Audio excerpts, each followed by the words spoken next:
কি ব্যাপার? তুমি আমার কাছে আসছো কেন? তোমাকে না বললাম আমার খুব ঘুম পাচ্ছে, আমি ঘুমাবো। তাছাড়া এমনিতেও আমি খুব টায়ার্ড। ও মা, সেটা বললে চলবে নাকি? তোমার শাশুড়ি মা কি বলে গেল সেটা তুমি শুনতে পাওনি নাকি? তোমার শাশুড়ি মা তো বলল 1 বছরের মধ্যে দাদিমা হতে চান। এখন যদি আমি তোমার কাছে না আসি, তোমায় আদর না করি, তাহলে তোমার শাশুড়ি মা দাদিমা হবেন কি করে? না, আমি বুঝতে পেরেছি তুমি আমায় একটুও ভালোবাসো না। আমি তোমাকে বললাম এই তো সবে মাত্র বিয়ে করেছি, কয়েকটা দিন সময় নেই, তারপর বাচ্চা কাচ্চা নেওয়া যাবে। আগে নিজেদেরকে সময় দেই। আচ্ছা বাবা, ঠিক আছে, সে সব কিছু পরে ভাবা যাবে। আজকে না হয় আমরা সেফটি ইউজ করে একটু ভালোবাসার আদান প্রদান করি। না বাবা, আমার ভালো লাগছে না, খুবই টায়ার্ড লাগছে। আমাকে বিশ্রাম নিতে হবে, এখন এইসব করার মুড নেই। কিন্তু নীল নেহার কোনো কথাই শুনল না। সেই নেহাকে আদর করতে শুরু করলো। দীর্ঘ 6 মাসের সম্পর্ক তাদের, আর 6 মাসের সম্পর্ককে তারা বিয়েতে পরিণত করেছে। তাই একটু দেনা পাওনা তো করতেই হবে। প্রায় ঘন্টা খানিক পর নীল নেহাকে ছেড়ে দিয়ে বিছানায় শুয়ে পড়ল। নেহা নীলের বুকের উপর এসে শুয়ে পড়ল আর বলল, সত্যিই তো এটাতে এত মজা আছে, তা তো আগে জানতাম না। আমার তো অনেক ভালো লেগেছে। তাই তো, সেই কবে থেকে তোমাকে বলছিলাম একবার আমরা ওইটা করি, কিন্তু তুমি তো আমাকে কোনো সুযোগই দিলে না। সব সময় বলতে বিয়ের আগে ওইসব করা ভালো নয়। এবার তো দেখলে তুমি কতটা মজা মিস করেছো। তো কি হয়েছে? এখন তো সারাটা জীবন পড়ে আছে। আর সারা জীবন দুইজন একসঙ্গেই যখন থাকবো, তখন তো আমাদের এইরকম সময়ের অভাব হবে না। তাহলে কেন আমরা শুধু শুধু বিয়ের আগে এইসব করতে যেতাম? যদি আমি প্রেগনেন্ট হয়ে যেতাম, তখন কি হতো? তুমি প্রেগনেন্ট হতে না, আমি সেফটি ইউজ করতাম। কিন্তু তখন তো তুমি আমার কোনো কথাই শুনলে না, উল্টে আরও আমাকে খারাপ কথা শোনাতে বলতে। আমি তোমাকে না, তোমার শরীরকে ভালোবাসি। আসলে আমি তোমাকেই ভালোবাসি, আর তোমাকে একটু প্রশান্তি দিতে চেয়েছিলাম। যাই হোক, যেটা হওয়ার সেটা হয়ে গেছে। এখন তো আর সেটা নিয়ে কথা বলে কোনো লাভ নেই। এখন আমি তোমাকে সারা জীবনের জন্য পেয়ে গেছি, আর তুমি আমাকে। তাহলে এখন আর এত চিন্তা করে কি লাভ? এখন তো দুজন শুধু দুজনেরই হয়ে যাব। হ্যাঁ চলো, এবার একটা সুন্দর ঘুম দেওয়া যাক, কারণ কাল থেকে তো আমাদের জীবনের নতুন একটা অধ্যায় শুরু হবে। সকালটা সুন্দর হোক, এমন প্রত্যাশা তো সবাই করি, তাই না? চলো ঘুমিয়ে পড়ি। এই বলে নেহা আর নীল দুজনই দুজনকে জড়িয়ে ধরে ঘুমিয়ে পড়ল। তো ভিউয়ার্স, চলুন আপনাদেরকে প্রথমে গল্পের নায়ক নায়িকার পরিচয় দিয়ে আসি। এই গল্পের নায়কের নাম নীল। সে তার পরিবারের দুই মাত্র ছেলে, মানে তারা দুই ভাই এক বোন। তার বড় ভাই কানাডায় থেকে পড়াশোনা করে, আর তার ছোট বোন এই বছর এসএসসি পরীক্ষা দেবে। আর সে মানে আমাদের গল্পের নায়ক এই বছর অনার্স ফাইনাল ইয়ারে পড়াশোনা করছে। আর তার সঙ্গে এতক্ষণ যে মেয়েটিকে কথা বলতে দেখলেন, তার সঙ্গে তার সদ্যই বিবাহ হয়েছে। তবে মেয়েটা সম্পর্কে আরও কিছু তথ্য অজানা আছে। তো চলুন সেই সব তথ্যগুলো আপনাদের সঙ্গে শেয়ার করা যাক। আমাদের এই গল্পের নায়িকা নেহা, সে তার বাবা মায়ের সঙ্গে আমেরিকায় থাকে, আর সেখানেই তার বড় হওয়া। যদিও সে জন্মসূত্রে বাংলাদেশের নাগরিক, কিন্তু তার বাবার চাকরি আর ব্যবসা দুটোই ছিল আমেরিকাতে, তাই তাকে সেখানেই চলে যেতে হয়। আর তারপর বাংলাদেশে কখনোই আসা হয়নি। কয়েক মাস আগে সে বাংলাদেশে আসে, আর তখনই তার আমাদের গল্পের নায়ক নীলের সঙ্গে পরিচয় হয়। সেই পরিচয় থেকেই তাদের প্রেম, প্রণয় আর প্রেম ভালোবাসাকে বিয়েতে পরিণয়। তো ভিউয়ার্স, চলুন কথা না বাড়িয়ে মূল গল্পে ফিরে আসা যাক। আজ থেকে ঠিক 6 মাস আগে নীল একদিন ভার্সিটি শেষ করে বাসায় ফিরছিল বাইকে করে। আর তখনই হঠাৎ রাস্তার পাশে একটা গাড়ি দাঁড়িয়ে থাকে। দেখলো সে কৌতূহলী মনে সেখানে তার বাইক দাঁড় করালো, আর বাইক থেকে নামলো। বাইক থেকে নেমে এসে দেখতে পেল গাড়িটা নষ্ট হয়ে গেছে, আর ড্রাইভার সেটা ঠিক করবার চেষ্টা করছে, কিন্তু কিছুতেই পেরে উঠছে না। তখন সে ড্রাইভারকে জিজ্ঞাসা করলো, কি ব্যাপার আঙ্কেল, কি সমস্যা হয়েছে? স্যার, আসলে গাড়িটা নষ্ট হয়ে গেছে, আমি ঠিক করতে পারছি না। আপনার জানাশোনা কোনো গ্যারেজ আছে কি আশেপাশে? আঙ্কেল, গ্যারেজ তো এখান থেকে অনেকটা দূরে। আপনি কোথা থেকে এসেছেন? আসলে আমি আমার ম্যাডামকে নিয়ে অফিসিয়ালি একটা কাজে ঢাকা থেকে চট্টগ্রাম যাচ্ছিলাম, আর এখানে এসে গাড়িটা নষ্ট হয়ে গেল। ম্যাডাম গাড়িতে বসে আছেন, ওনার একটা ইমার্জেন্সি মিটিং আছে, ওনাকে 3টার মধ্যে চট্টগ্রাম পৌঁছাতে হবে। কিন্তু আমি তো কিছুতেই বুঝতে পারছি না আমি কিভাবে ম্যাডামকে সব সময় মতো পৌঁছে দেব। এখানে 1.5 ঘন্টা ধরে দাঁড়িয়ে আছি। ও আচ্ছা, বুঝতে পেরেছি। কিন্তু আঙ্কেল, আপনি এখান থেকে চট্টগ্রাম যাওয়ার জন্য কোনো গাড়ি পাবেন না। তখনই নেহা গাড়ি থেকে বের হয়ে আসলো আর নীলকে বলল, excuse me mister, if you don't mind may I ask you a question? Madam, এটা বাংলাদেশ আর আমি বাঙালি। আমার সঙ্গে দয়া করে বাংলায় কথা বলুন। ও আচ্ছা, ঠিক আছে। আপনি যদি আমাকে চট্টগ্রামে পৌঁছে দিতেন তাহলে খুবই উপকার হতো, কারণ আমি ওখানে অফিসিয়াল একটা কাজে যাচ্ছিলাম। সেখানে আমার পুরো 20 কোটি টাকার একটা ডিল হতে চলেছে, আর আমি সময় মতো সেখানে পৌঁছে না যেতে পারলে ডিলটা আমার হাতছাড়া হয়ে যাবে। হ্যাঁ স্যার, ম্যাডাম একদম ঠিক কথা বলছেন। আপনি চাইলে আপনাকে এর জন্য আমরা পেমেন্ট করতে পারি। আপনি যত টাকা চাইবেন আমরা তাই দেব। কিন্তু প্লিজ আপনি একটু দয়া করে ম্যাডামকে ম্যাডামের গন্তব্যস্থলে পৌঁছে দিন। শুনুন, আমি উপকার করতে পারি, কিন্তু তার কোনো বিনিময় নিতে পারবো না। আর যদি রাজি থাকেন তাহলে বাইকে উঠে বসেন, আমি আপনাকে পৌঁছে দিচ্ছি। না, এটা তো হতে পারে না। আমি আপনাকে দিয়ে একটা কাজ করাবো আর তার পারিশ্রমিক দেব না? আমি এখান থেকে চট্টগ্রাম গেলে আমার 3000 টাকার তেল খরচ হতো। আমি আপনাকে সেটা দিয়ে দিতে চাই। আই এম সরি ম্যাডাম, আমি কারো চাকর নই যে আমি আমার কাজের বিনিময়ে কারোর কাছ থেকে পারিশ্রমিক নেব। তাছাড়া আমার বাবার অতটাও খারাপ অবস্থা হয়নি যে আমাকে বাইক চালিয়ে উপার্জন করতে হবে। আপনি চাইলে আমি আপনাকে লিফট দিতে পারি, কিন্তু কোনো কিছুর বিনিময়ে নয়, কোনো পারিশ্রমিক নিয়ে নয়। আচ্ছা ঠিক আছে, আপনি যা বলবেন, কিন্তু এই মুহূর্তে আমার চট্টগ্রামে পৌঁছানোটা খুবই জরুরি। আমি যদি সেখানে পৌঁছাতে না পারি তাহলে আমি তো বললাম আপনাকে, আমার 20 কোটি টাকার ডিল হাতছাড়া হয়ে যাবে।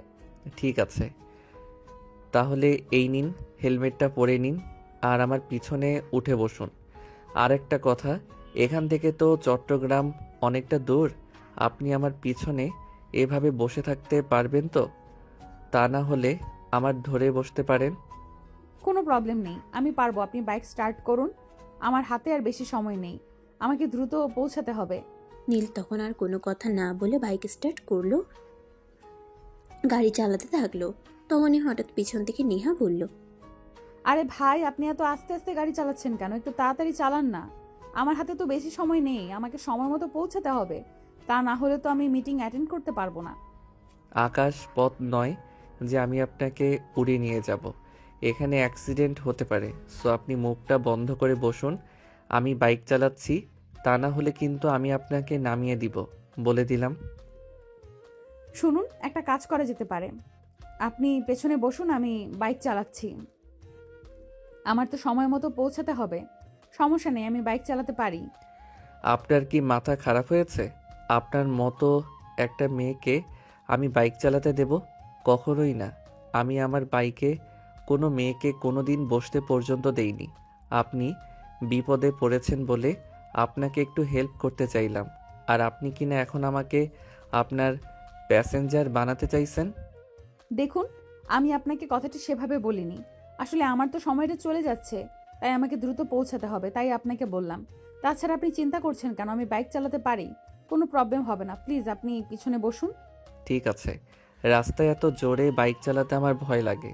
তাছাড়া আমার মায়ের নিষেধ আছে, তাই আমি জোরে বাইক চালাতে পারি না। এখন আপনি যখন বলছেন আপনি বাইক চালাতে পারেন, তাই আমি রিস্কটা নিচ্ছি। এই বলেই নীল বাইক দাঁড় করালো আর নেহাকে ড্রাইভিং সিটে বসিয়ে দিল। নেহা বাইক চালাচ্ছে, একদম যেন বাতাসের গতিতে চলে যাচ্ছে। নীল অনেকটা ভয় পেয়েছে আর নেহাকে বলছে, এত জোরে কেউ বাইক চালায়, এটা আমার জানা ছিল না। আমার খুব ভয় করছে। প্লিজ আপনি আস্তে চালান, বাইক থেকে ছিটকে পড়ে যাব আমি।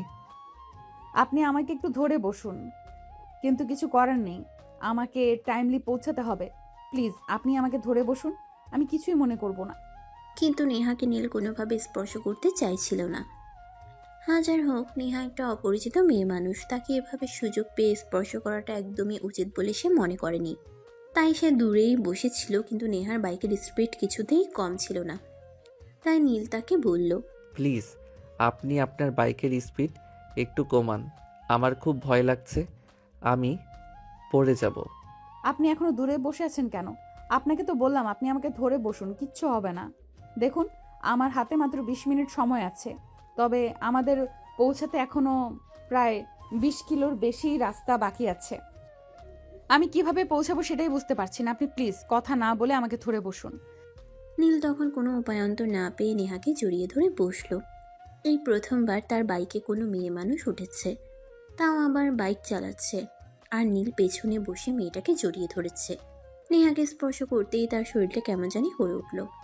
আসলে প্রথমবার কোনো মেয়ে মানুষকে স্পর্শ করেছে তো, তাই নেহার শরীরটা খুবই উষ্ণ। তখনই নীল নেহাকে বলল, ম্যাডাম, আপনার গায়ে তো অনেক জ্বর। আপনি কি জ্বরের মেডিসিন নিয়েছেন? আরে ভাই, আমার গায়ে কোনো জ্বর নেই।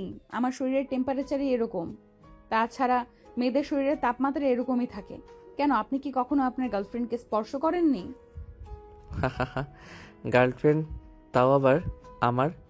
শুনুন, গার্লফ্রেন্ড কী জিনিস সেটা এখনও আমার হয়ে ওঠেনি, আর ভবিষ্যতে হবে কি না তাও জানি না।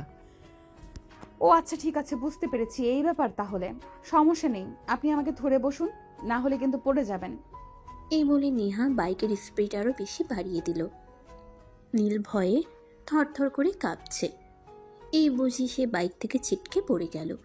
তাই সে নেহাকে আরো শক্ত করে জড়িয়ে ধরল আর নিজের বুকটা নেহার পিঠের সঙ্গে একদম মিশিয়ে নিল। নেহা তার নিঃশ্বাসের শব্দ শুনতে পাচ্ছিল, তাই সে নীলকে বলল, কি ব্যাপার, কি হলো? তুমি তো ভয় পাচ্ছ কেন? বললাম তো ভয় পেও না, আমি আছি, তোমার কিচ্ছু হবে না। তুমি আমাকে জড়িয়ে ধরে বসে থাকো। নীল তখন নেহাকে জড়িয়ে ধরে বাইকের পেছনে বসে থাকে। সে প্রথমবার কোনো মেয়ে মানুষকে স্পর্শ করে, যে তাই তার এরকম লাগছিল। তার শরীর কেমন যেন হয়ে আসছিল, সে একদম জ্ঞান হারাবে এরকম একটা অবস্থা। তখনই নেহা বাইক দাঁড় করালো। এবার আমাকে ছাড়ুন, আমরা গন্তব্যস্থলে চলে এসেছি। আপনি এখনো অপেক্ষা করুন। আমার মিটিং শেষ করতে 15 মিনিটের মতো সময় লাগবে। মিটিং শেষ করে আমি আপনার সঙ্গে কথা বলবো। আমার তো বাড়িতে পৌঁছাতে লেট হয়ে যাবে। আমার আম্মু আমাকে বকাবকি করবে। আমি চলে যাই, পরে কোনো দিন না হয় আপনার সঙ্গে দেখা করা যাবে। সমস্যা নেই, আপনার আম্মুকে আমার কথা বলে দিবেন, তাহলে কিছু বলবে না। কিন্তু আপনি আমার এত বড় একটা উপকার করলেন, আপনার জন্যই আমি সময় মতো পৌঁছাতে পেরেছি। তা না হলে তো আমার 20 কোটি টাকার ডিল হাতছাড়া হয়ে যেত। আপনার সঙ্গে একটু সময় না কাটালে চলে? প্লিজ আপনি এখানে আমার জন্য জাস্ট 15 মিনিট অপেক্ষা করুন। আমি 15 মিনিটের মধ্যেই আপনার সঙ্গে দেখা করছি। এই বলে নেহা সোজা রেস্টুরেন্টের ভিতর ঢুকে গেল আর নীল বাইরে দাঁড়িয়ে অপেক্ষা করতে থাকলো। বেশ কিছুক্ষণ পর নেহা মিটিং শেষ করে রেস্টুরেন্টের বাইরে আসলো আর নীলকে দাঁড়িয়ে থাকতে দেখে বলল, আমি তো ভেবেছিলাম আপনি মনে হয় চলে যাবেন, কিন্তু এখনো অপেক্ষা করছেন। ধন্যবাদ আপনাকে। ইহা, আপনি তো বলেন আপনার জন্য অপেক্ষা করতে, তাই তো আমি এতক্ষণ ধরে আপনার জন্য অপেক্ষা করছিলাম। যাই হোক, আপনার মিটিং শেষ হয়েছে তাহলে? হ্যাঁ, আমার মিটিং শেষ হয়েছে এবং আমরা ওই 20 কোটি টাকার কাজটা পেতে চলেছি। আপনার জন্য এত বড় একটা উপকার হলো। আপনাকে কি বলে ধন্যবাদ দিব সেটাই বুঝতে পারছি না। ধন্যবাদ দেওয়ার কিছুই নেই। মানুষ মানুষের জন্য। আপনি বিপদে পড়েছিলেন, তাই আমি আপনাকে সহযোগিতা করলাম। অন্য কোনো দিন আমি বিপদে পড়লে আপনি সহযোগিতা করে দিবেন, তাহলে হয়ে যাবে। যাই হোক, এবার আমার বিদায় নেওয়ার পালা। আপনি দয়া করে আমায় বিদায় দিন, আমি এখান থেকে বিদায় নিই। এভাবে কথা বললে কি হয় নাকি কি চলে নাকি? চলুন একটা কফি শপে যাই, দুজনে একসঙ্গে বসে কফি খাই আর একটু পরিচিত হয়ে নেই। কিন্তু ম্যাডাম, আমার তো বাসায় চলে যাওয়াটা খুব বেশি প্রয়োজন ছিল। আমার আম্মু আমার জন্য টেনশন করবে। আরে বাবা, বললাম তো আপনি বাসায় গিয়ে আন্টিকে আমার কথা বলবেন, তাহলে আন্টি আপনাকে আর কিচ্ছু বলবে না। আর কথা না বাড়িয়ে চলুন, পাশে একটা ভালো কফি শপ আছে, সেখানে গিয়ে দুজনে কফি খাই আর পরিচিত হয়ে নেই। নীল তখন আর কোনো কথা না বাড়িয়ে নেহার সঙ্গে গেল আর সেখানে কফি শপে বসে দুজনে কফি খেতে থাকলো। কফি খেতে খেতেই নেহা নীলকে জিজ্ঞাসা করলো, কিছু তো বলুন আপনার ব্যাপারে। কি আপনার পরিচয় আর কি বা করছেন? আমি নীল। এই তো এই বছর অনার্স ফাইনালে পড়াশোনা করছি। আমার বড় ভাই কানাডায় থাকে, ওখানেই চাকরি করে। আর একটা ছোট বোন আছে, সে এই বছর এসএসসি পরীক্ষা দিবে। আমার বাবা একটা আইটি কোম্পানির ডিরেক্টর। যাই হোক, তাহলে তো ভালোই। আর আমি নেহা ইসলাম, আমার বাবা মায়ের একমাত্র সন্তান। আমার জন্মের পর আমার বাবা মা অনেক কষ্ট করেছিল একটা সন্তান নেওয়ার জন্য। কিন্তু সেটা আর হয়ে ওঠেনি। ডক্টর বলেছিল আমার মা যদি দ্বিতীয় সন্তান নেয় তাহলে লাইফ রিস্ক হতে পারে, এমনকি আমার মায়ের মৃত্যু পর্যন্ত হতে পারে। তাই আমি একাই থেকে গেলাম। ও আচ্ছা, তবে যাই বলেন না কেন, একা থাকারও কিন্তু একটা মজা আছে। বাবা মায়ের সব আদর ভালোবাসা একাই উপভোগ করা যায়, এর ভাগ কাউকে দিতে হয় না। হ্যাঁ সেটাই, তবে আমি অনেক একাকিত্ব বোধ করি। আমার মাঝে মধ্যেই মনে হয় আমার যদি একটা ভাই বা বোন থাকতো, তাদের সঙ্গে আমি সুখ দুঃখের মুহূর্তগুলো শেয়ার করতে পারতাম, তাদের সঙ্গে ভালো সময় কাটাতে পারতাম। কিন্তু দুর্ভাগ্যবশত সেটা আর হয়ে উঠলো না। আর হ্যাঁ, আমার বাবার চাকরি আর ব্যবসা দুটোই আমেরিকাতে, তাই আমাকে আমেরিকাতেই থাকতে হয়। আর এই 2 দিন আগেই এই কাজটার জন্য আমাকে এখানে আসতে হয়েছে। আব্বুর কাজের চাপ অনেক বেশি, তাই আব্বু আসতে পারলো না। আমার এই মুহূর্তে পড়াশোনার চাপ একটু কম আছে, তাই আমি আসলাম। ও আচ্ছা, যাই হোক, আপনার সঙ্গে পরিচিত হয়ে ভালো লাগলো। তবে এখন আর আমার হাতে বেশি সময় নেই, আমাকে এবার উঠতে হবে। আপনি দয়া করে আমায় বিদায় দিন। হ্যাঁ সেটা তো অবশ্যই, কিন্তু যাওয়ার আগে আপনার ফোন নাম্বারটা দিয়ে যাবেন, যাতে নেক্সট টাইমে আপনার সঙ্গে কথা বলতে পারি। নাম্বার দিতে পারি, কোনো সমস্যা নেই, কিন্তু আপনি যখন তখন আমাকে ফোন করবেন না। এমনিতেই আমার মা আর বোন আমার পেছনে পড়ে আছে। আসলে ভাইয়া তো বিয়ে করে নিয়েছে আর ভাবিকে নিয়ে কানাডায় চলে গেছে। বাড়িতে মা আর বোন ছাড়া কেউ নেই, তাই আমাকে ওরা বিয়ের জন্য প্রেশার দিচ্ছে। কিন্তু আমি এখনই বিয়ে করতে চাই না, পড়াশোনা শেষ করি কিছু একটা করে তারপর। আর এই মুহূর্তে যদি আপনি ফোন দেন আর সেটা আমার মা অথবা বোন দেখতে পায়, তাহলে তো আমার কি হবে সেটা আপনি বুঝতেই পারছেন। হ্যাঁ বুঝতে পারছি, কিন্তু আমার মনে হয় আপনার বিয়ে করে নেওয়াটা উচিত, কারণ যথেষ্ট বয়স হয়েছে। অনার্স ফাইনাল ইয়ারে পড়াশোনা করছেন। কিন্তু ম্যাডাম, আমি যে চাকরি করি তারপর বিয়ে করতে চাই। আসলে আমি চাই না আমি বিয়ে করে আমার বউকে অন্য কারো কামাই খাওয়াতে হয়। এটাও কিন্তু ভালো, মন্দ নয়, আপনার জন্য শুভকামনা রইল। যাই হোক, এই নিন আমার ফোন নাম্বার, সময় পেলে ফোন দিবেন। এই বলে নেহা একটা কাগজে তার মোবাইল নাম্বারটা লিখে নীলের হাতে তুলে দিল আর বলল, আর হ্যাঁ, আপনি কিন্তু বাসায় পৌঁছে অবশ্যই ফোন দিতে না পারলে একটা মেসেজ দিয়ে হলেও আমাকে জানাবেন। আমি কিন্তু চিন্তায় থাকবো। আচ্ছা ঠিক আছে, কিন্তু আপনি কি আজ এখানেই থাকবেন, মানে ঢাকায় ফিরবেন না? হ্যাঁ, আমার ঢাকায় ফেরা হবে না, এখানে আরো একটা ছোট্ট কাজ আছে, সেটা আমাকে করতে হবে। আগামীকাল ড্রাইভার গাড়ি ঠিক করে তারপর আমাকে নিতে আসবে। আচ্ছা ঠিক আছে, আজ তাহলে আমি আসি। ভালো থাকবেন, নিজের খেয়াল রাখবেন। এই বলে নীল বাইক নিয়ে বাসার উদ্দেশ্যে রওনা দিল। বাসায় এসে পৌঁছাতে পৌঁছাতে তার রাত প্রায় 8টার মতো বেজে গেল। বাসার সামনে এসে দাঁড়িয়ে কলিং বেল চাপ দিতেই তার ছোট বোন এসে দরজা খুলে দিল আর তাকে দেখেই বলতে লাগলো, কি ব্যাপার ভাইয়া, তুই এতক্ষণ কোথায় ছিলি? আর আমি সেই কখন থেকে তোকে ফোন দিচ্ছি, তুই আমার ফোন তুলছিলি না কেন? নীল তখন ফোনটা হাতে নিয়ে দেখলো ফোনটা সাইলেন্ট করা ছিল। আর এতক্ষণ সময় কেটে কেটে সে সেটা খেয়ালই করেনি, তাই সে তার বোনকে বলল, ফোনটা সাইলেন্ট করা ছিল, আমি দেখতে পাইনি। এখন সামনে থেকে সর, আমাকে ভিতরে যেতে দে। পরে তোকে ভেতরে যেতে দেবো, তার আগে তুই আমাকে বল, তুই এতক্ষণ কোথায় ছিলি? জানিস কতটা টেনশনে ছিলাম, তোকে ফোন দিচ্ছি তুই ফোন তুলছিস না, অপরদিকে আম্মু তো কান্নাকাটি শুরু করে দিয়েছে। আরে বাবা, একজন মানুষ ব্যস্ত থাকলে হয়তো কল রিসিভ করে না, ফোন সাইলেন্ট করে রাখে, তাই বলে কি কান্নাকাটি করতে হবে নাকি? হ্যাঁ, আমি তো তোর কাছে সেটাই জানতে চাইছি, তুই কি এমন বিশ্বযুদ্ধ করে এসেছিস যে ফোন সাইলেন্ট রাখতে হয়েছিল? ফোন রিসিভ করার সময় পাসনি? এই, তুই কোন দেশের মহারানী যে আমার কাজের কৈফিয়ত তোকে দিতে হবে? তুই আমার চোখের সামনে থেকে সর, মেজাজ খারাপ করিস না। এই বলে নীল রিমিকে কোনো পাত্তা না দিয়ে ভিতরে চলে গেল। ভেতরে প্রবেশ করিয়ে প্রথমে তার আম্মু রুমে গেল। রুমে ঢুকে সে সত্যিই দেখতে পায় তার আম্মু কান্না করছে। তাকে দেখতে পেয়ে দৌড়ে এসে জড়িয়ে ধরে বলে, কি রে, তুই এতক্ষণ কোথায় ছিলি? তোকে কতবার ফোন করা হয়েছে, তুই ফোন তুললি না কেন? জানিস কতটা টেনশনে ছিলাম, ভয় পাচ্ছিলাম তোর কিছু হয়ে গেল নাকি। আম্মু একটা কাজ পড়ে গেছিল, ওটা করতে গিয়ে দেরি হয়ে গেল, তাই বলে তোমাকে এভাবে কান্না করতে হবে নাকি? যাও, এবার আমার জন্য খাবার তৈরি করো, খুব ক্ষুধা পেয়েছে, খাবো। আচ্ছা বাবা, ঠিক আছে, কোনো সমস্যা নেই, তুই হাত মুখ ধুয়ে ফ্রেশ হয়ে আয়, আমি এক্ষুনি তোর জন্য খাবার গরম করে আনছি। এই কথা বলে নীলের আম্মু কিচেনে চলে গেল। আর ছেলের জন্য খাবার গরম করে ডাইনিং টেবিলে নিয়ে আসলো। নীল হাত মুখ ধুয়ে ফ্রেশ হয়ে খাবার টেবিলে আসলো আর খাবার খেতে বসলো। তখনই তার ছোট বোন রিমি সেখানে আসে আর বলে, ওরে বাবারে, বাবা এতক্ষণ কেঁদে কেঁদে একদম উদ্ধার করে দিচ্ছিলে, আর এখন ছেলে আসা মাত্রই তাকে কিছু না বলে খাবার দিচ্ছ? তো কী করব? আমার ছেলেটা তো বলছে সে একটা কাজে আটকা পড়ে গেছিল, তাই আসতে দেরি হয়েছে। এখন আমার ছেলেটার ক্ষুধা পেয়েছে, খাবার দিচ্ছি। এতে তোর কি সমস্যা? হ্যাঁ সেটাই তো, আমার কি সমস্যা? এতক্ষণ তো আমাকে হাজারটা কথা শোনাচ্ছিলে আমি কেন তোমার ছেলের খোঁজ নিচ্ছি না, কেন তাকে ফোন করছি না। আমি কয়বার ফোন করেছি সেটা তুমি জানো।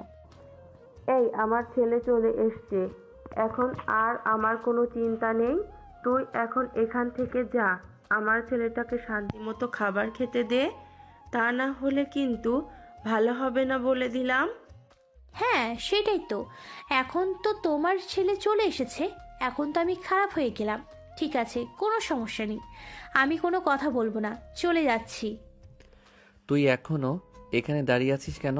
যাচ্ছিস না কেন? দেখতে পাচ্ছিস না আমি খাবার খাবো? তোর নজর লেগে যাবে তো। যাচ্ছি, আর কথা বলতে হবে না। তুই সব সময় আমার সঙ্গে এরকম করিস, আমি আর তোর ব্যাপারে কোনো কথাই বলবো না। সব সময় তুই আমাকে অপমান করিস। মান অপমান বোধ সেটা আবার তোর আছে নাকি? যদি মান অপমান বোধ থাকতোই তাহলে যদি আমার সামনেই আসলি না, সারাদিন তোকে কত কথা শোনাই, তারপরও কেন তুই আমাদের বাড়িতে পড়ে আছিস বল? একটা বিয়ে করে শ্বশুর বাড়িতে চলে যা, বাড়িতে আমাকে একা একা থাকতে দে। আমি কেন শ্বশুর বাড়িতে যাব? তুই তো আমার চেয়ে বয়সে অনেক বড়, তুই কেন বিয়ে করে তোর বউকে নিয়ে অন্যত্রে চলে যাচ্ছিস না? এই বাড়িতে আমি একাই থাকবো, আর বিয়ে যদি করতে হয় তবুও আমি এই বাড়িতেই থেকে যাব, অন্য কোথাও যাব না। এটা তুই তোর মাথায় ঢুকিয়ে নে। রিমি, এখন কিন্তু খুব বেশি বাড়াবাড়ি হয়ে যাচ্ছে। তুই এখান থেকে যা, আমার ছেলেটাকে খাবারটা শান্তি মতো খেতে দে। রিমি তখন কথা বলার আর কোনো চান্স না পেয়ে সেখান থেকে চলে গেল। অপরদিকে নীল খাবার খেয়ে নিজের রুমে চলে আসলো আর বিছানায় শুয়ে একটু বিশ্রাম নিচ্ছিল। তখনই হঠাৎ নেহার কথাটা মনে পড়ল। নেহা বলেছিল তাকে বাসায় পৌঁছে জানাতে, কিন্তু এতক্ষণ তার মনে ছিল না। তাই সে ফোনটা হাতে নিল আর তার নাম্বারে একটা ফোন দিল।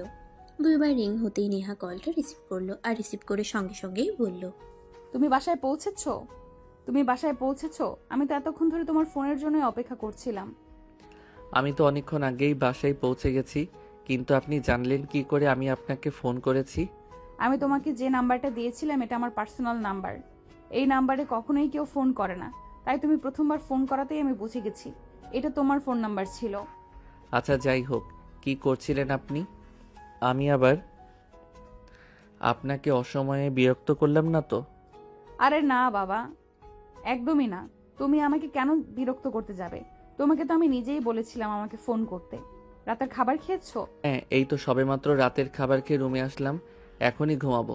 আর তখনই হঠাৎ আপনার কথা মনে পড়লো, তাই ফোন দিলাম। আপনি রাতের খাবার খেয়েছেন? হ্যাঁ, তোমাকে তো বলেছিলাম আমার এখানে একটা কাজ আছে, ওই কাজটা শেষ করে রেস্টুরেন্ট থেকে খাবার খেয়ে তারপর একটা গেস্ট হাউসে উঠেছি, আর এখন ওখানেই আছি।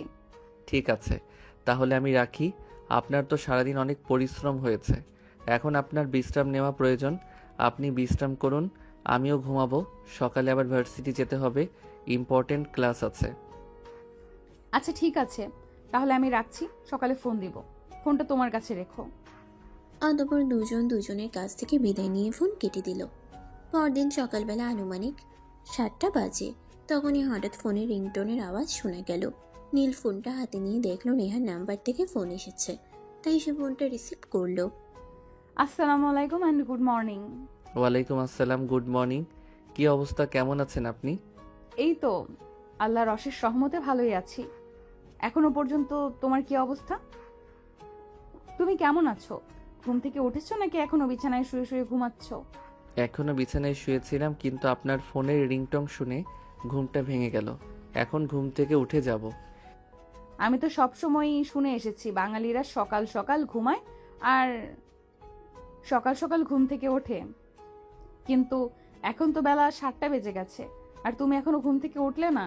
কে কি করে না করে সেসব আমি জানি না, আর জানার আগ্রহ নেই। তবে আমি সকাল 9টা বাজার আগে কখনোই ঘুম থেকে উঠি না।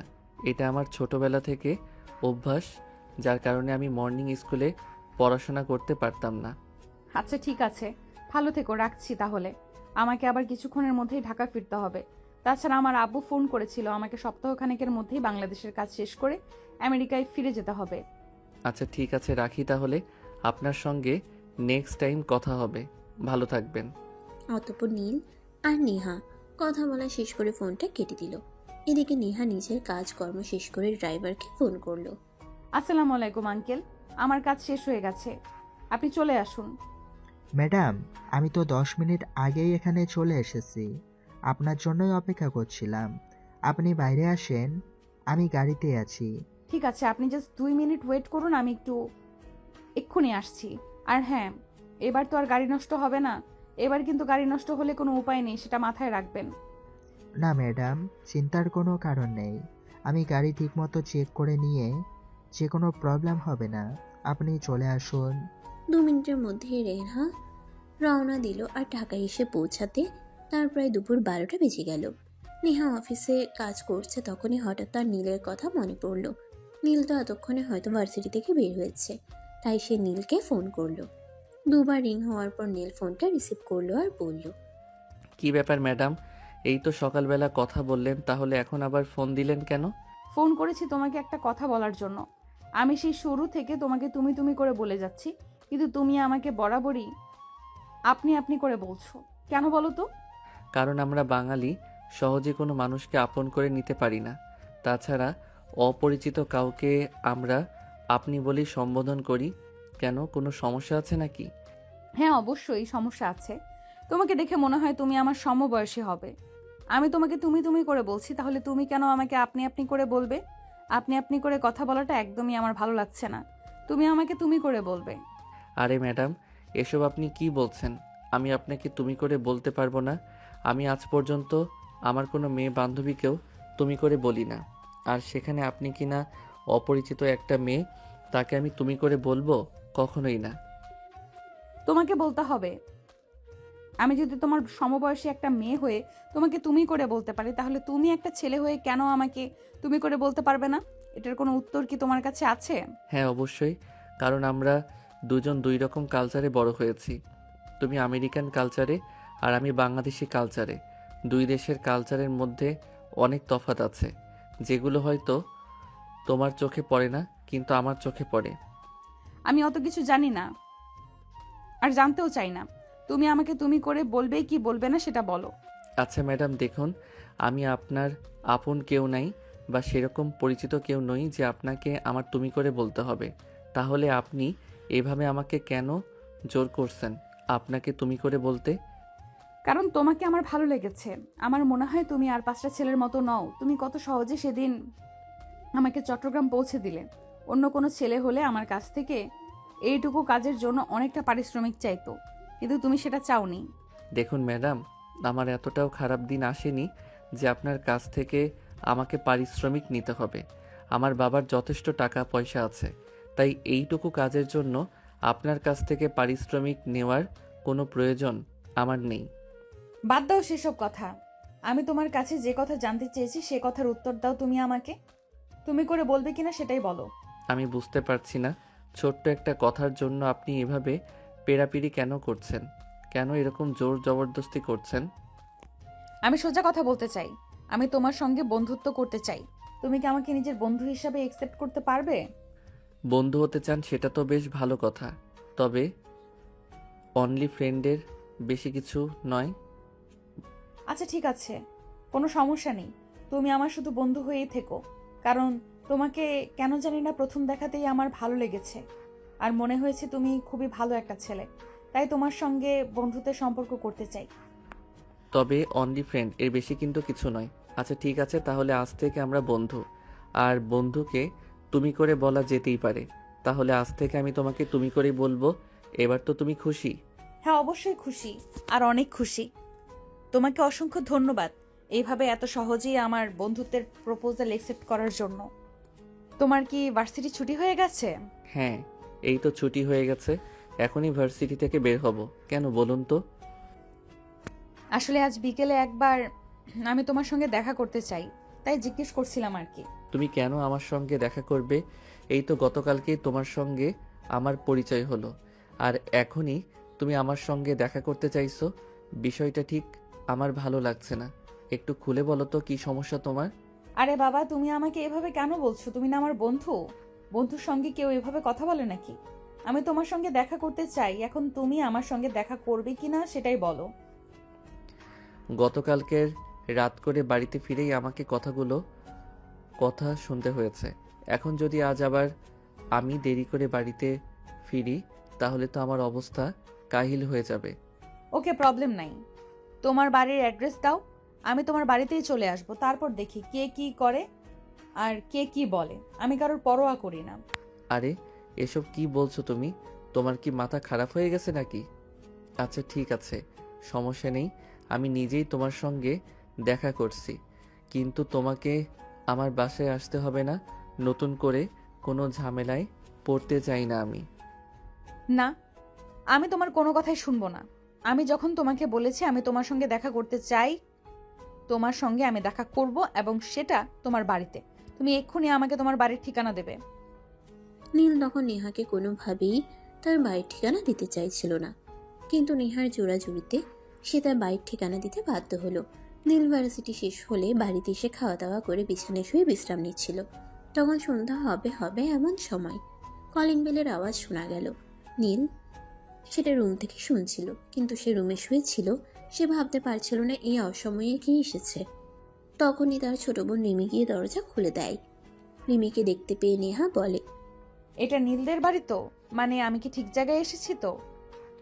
হ্যাঁ ভাবি, তুমি একদম ঠিক জায়গাতে এসেছো। আমি জানতাম ভাইয়া তলে তলে এরকম কিছু কাজই করেছে, যার কারণেই আমরা তাকে বিয়ের প্রেশার দেওয়ার পরেও সে বিয়ে করতে রাজি হচ্ছে না। এবার বলো তুমি, তোমার সঙ্গে কয়দিনের সম্পর্ক? আরে না, সেরকম কোনো ব্যাপার নয়। তুমি ভুল ভাবছো। নীলের সঙ্গে আমার কোনো সম্পর্ক নেই। সে আমার বন্ধু, এবং শুধুমাত্রই বন্ধু। এছাড়া আমাদের দুজনের মধ্যে আর কোনো সম্পর্ক নেই। নীল বাড়িতে আছে তো? আরে ভাবি, লজ্জা পাওয়ার কিছুই নেই। আমি খুব ভালো করেই জানতাম ভাইয়া এমন কিছু একটা করেছে, কিন্তু আমি কোনো প্রমাণ পাচ্ছিলাম না, বিধায় তাকে কিছু বলতে পারছিলাম না। আর আজ যখন তুমি চলে এসেছো, চিন্তা করো না, তোমাকে এই বাড়ি থেকে যেতে দিচ্ছি না। আসলে আমরাও তো একটা ভাবির দরকার ছিল, তাই তোমাকে রেখে দেব। আর আমি বুঝতে পারছি না তুমি এইসব কথা কেন বলছো। তোমার কি মাথায় সমস্যা আছে নাকি? আমি তো তোমাকে বললাম নীলের সঙ্গে আমার কোনো সম্পর্ক নেই, কিন্তু তুমি কেন আমার কথা শুনতে চাইছো না? আর কেনই বা আমার কথা বিশ্বাস করতে চাইছো না? তোমাকে তো বললাম আমরা দুজন শুধুমাত্রই বন্ধু। এভাবে কথা কাটাকাটি হচ্ছিল নেহা আর রিমির মধ্যে। তখনই সেখানে নীলের আম্মু এসে হাজির হয় আর রিমিকে বলে, কি ব্যাপার রিমি, কি হয়েছে? তুই এভাবে কার সঙ্গে তর্কাতর্কি করছিস? আমাদের বাড়িতে তো কোনো মেয়ে মানুষ কখনোই আসে না, আজ হঠাৎ মেয়ে মানুষের গলার আওয়াজ শুনতে পেলাম। এখন থেকে আসবে, আর আজ থেকেই আসা শুরু করেছে। তোমার পুত্রবধূ এসেছে। আমি তোমার পুত্রবধূর সঙ্গে কথা বলছিলাম। এই তুই কি সব আবোল তাবোল বলছিস? আমি তো তোর কথার আগাগোড়া কিছুই বুঝতে পারছি না। আর এই মেয়ে কে তুমি? তোমাকে তো আমি ঠিক চিনতে পারলাম না। আন্টি, আমি নেহা, নীলের বন্ধু। নীলের সঙ্গে দেখা করতে এসেছি। দেখুন না, আপনার মেয়ে কি সব আবোল তাবোল কথা বলছে। আমরা শুধুমাত্র বন্ধু, আমাদের মধ্যে আর কোনো সম্পর্ক নেই। কিন্তু আমারও সেটা বিশ্বাস হচ্ছে না, কারণ তোমার মতো একটা সুন্দরী মেয়ে আমার ছেলের বন্ধু হবে এটা তো আমি কোনো দিন কল্পনাও করিনি। আমি জানি তোমাদের মধ্যে কোনো সম্পর্ক রয়েছে, কিন্তু তুমি সেটা আমাকে বলতে লজ্জা পাচ্ছ। দেখো, আমি অন্য 5টা মায়ের মতো নই, আমার সঙ্গে তুমি সব শেয়ার করতে পারো। তাদের কথোপকথন শুনতে শুনতে নীল নিজের রুম থেকে ড্রয়িং রুমে এসে হাজির হলো আর ড্রয়িং রুমে উপস্থিত সকলকে উদ্দেশ্য করে বলল, দেখো, তোমরা যা ভাবছো সেটা সম্পূর্ণ ভুল নেহা। আর আমার মধ্যে কোনো সম্পর্ক নেই। নেহার সঙ্গে গতকালকেই আমার পরিচয় হয়েছে, আর আজকে তার সঙ্গে আমার বন্ধুত্ব, তাই সে আমার সঙ্গে আমার বাসায় দেখা করতে এসেছে। এর বেশি কিছুই নয়। ভাইয়া, তুই আমাকে বোকা ভাবতে পারিস, কিন্তু আমি অতটাও বোকা নই। আমি সব কিছু বুঝতে পারি। ওর সঙ্গে তোর ভালোবাসার সম্পর্ক রয়েছে। কেন শুধু শুধু তুই আমাদেরকে মিথ্যে বলছিস? কেন শুধু শুধু আমাদেরকে এত সুন্দর ভাবির থেকে বঞ্চিত করছিস? দেখ রিমি, একদম মেজাজ খারাপ করিস না। তোকে বলেছি নেহার সঙ্গে আমার কোনো সম্পর্কই নেই। আমরা দুজন শুধুমাত্র বন্ধু, এছাড়া কিছুই নয়। তাহলে তুই কেন বারবার একটা কথা বলেই যাচ্ছিস? তুই কি সোজা কথা শুনতে পাস না নাকি? আরে নীল, তুমি এইভাবে মেজাজ দেখাচ্ছ কেন? ছোট মানুষ বুঝতে পারেনি তাই বলে ফেলেছে, ওকে বুঝিয়ে বললেই তো হয়। কে বুঝবে? এই মেয়েটা এই কোনোদিন বোঝার চেষ্টা করবে না, শুধু শুধু উল্টাপাল্টা কথা বলে যাবে আর তোমাকে সবার সামনে ছোট করবে। কিন্তু আমি তো সেটা হতে দিতে পারি না। যাই হোক, তুমি ভিতরে এসে বসো। আর এটা হচ্ছে আমার আম্মু। আম্মু, এটা নেহা, আর ওর সঙ্গে গতকালকে আমার পরিচয় হয়েছে, আর আজকে আমাদের বন্ধুত্ব। আসসালামু আলাইকুম আন্টি, কেমন আছেন আপনি? ওয়ালাইকুম আসসালাম। এই তো মামুনি, আল্লাহর অশেষ রহমতে ভালোই আছি। তোমার কি অবস্থা? আর তোমার আব্বু আম্মু কেমন আছে? আলহামদুলিল্লাহ, সবাই ভালোই আছে। তা তোমাদের বাসা কোথায়? তোমার আব্বু আম্মু কাউকে সঙ্গে নিয়ে আসতে পারতে, ভালো লাগতো আমাদের। আসলে আন্টি, আমার আব্বু আম্মু বাংলাদেশে থাকে না, আমরা সপরিবারে আমেরিকাতে থাকি। সেখানেই আমার বাবার ব্যবসা আর চাকরি। আমি সেখানেই পড়াশোনা করি, কিন্তু আমার বাবার ব্যবসার কিছু কাজ বাংলাদেশে পড়ে গেছে, যার কারণে আমাকে এখানে আসতে হয়েছে। আব্বু একটু ব্যস্ত আছে তাই, তবে আমি সপ্তাহখানেকের মধ্যে আমেরিকায় চলে যাব। আর এই সপ্তাহখানেকের মধ্যে বাংলাদেশের যতগুলো কাজ রয়েছে সেগুলো আমি শেষ করে নেব। তো আমার ছেলেটাকে কিভাবে পটালে? সে তো বললে না। আন্টি, আমি সত্যি বলছি, আপনার ছেলের সঙ্গে আমার প্রেম বা ওরকম কোনো সম্পর্ক নেই। আপনার ছেলে গতকাল আমি যখন অফিসের কাজে চট্টগ্রাম যাচ্ছিলাম, তখন রাস্তায় আমার গাড়ি নষ্ট হয়ে যায়, আর আপনার ছেলে তখন আমাকে চট্টগ্রাম পর্যন্ত পৌঁছে দেয়, আর সেখান থেকে আমার সঙ্গে পরিচয়। এর বেশি কিছুই না। ও আচ্ছা, ঠিক আছে, বুঝতে পেরেছি। সমস্যা নেই, তুমি বসো, আমি তোমার জন্য কিছু খাবার ব্যবস্থা করি। তুমি প্রথমবার আমাদের বাড়িতে এসেছো। আন্টি, এত ব্যস্ত হওয়ার কিছুই নেই। আপনি যদি আমাকে খুব বেশি কিছু খাওয়াতে চান তাহলে এক কাপ কফি বানিয়ে খাওয়াতে পারেন। আসলে আমি একটু আগে দুপুরের খাবার খেয়েছি। দুপুরবেলা অফিসের কাজ করতে করতে খাবার খাওয়াটা হয়ে ওঠেনি তাই। নীলের আম্মু তখন কিচেনে চলে গেল। অপরদিকে নীল, রিমি আর নেহা তিনজনই ড্রয়িং রুমে বসে গল্প করছে। ওইদিকে রিমি তো একটু পরপর খোঁচা দিয়েই যাচ্ছে। ভাইয়া, সত্যি বলছি, তোদের দুজনকে কিন্তু দারুণ মানাবে। প্লিজ বিয়েটা করে নে। দেখ, একদম বাদরামি করবি না বলে দিলাম। তোর এসব ফাইজলামো মার্কা কথাবার্তা কিন্তু সত্যি ভালো লাগে না। তুই সবসময় কেন এভাবে কথা বলিস? কেন একটা মেয়েকে এভাবে ছোট করছিস বল?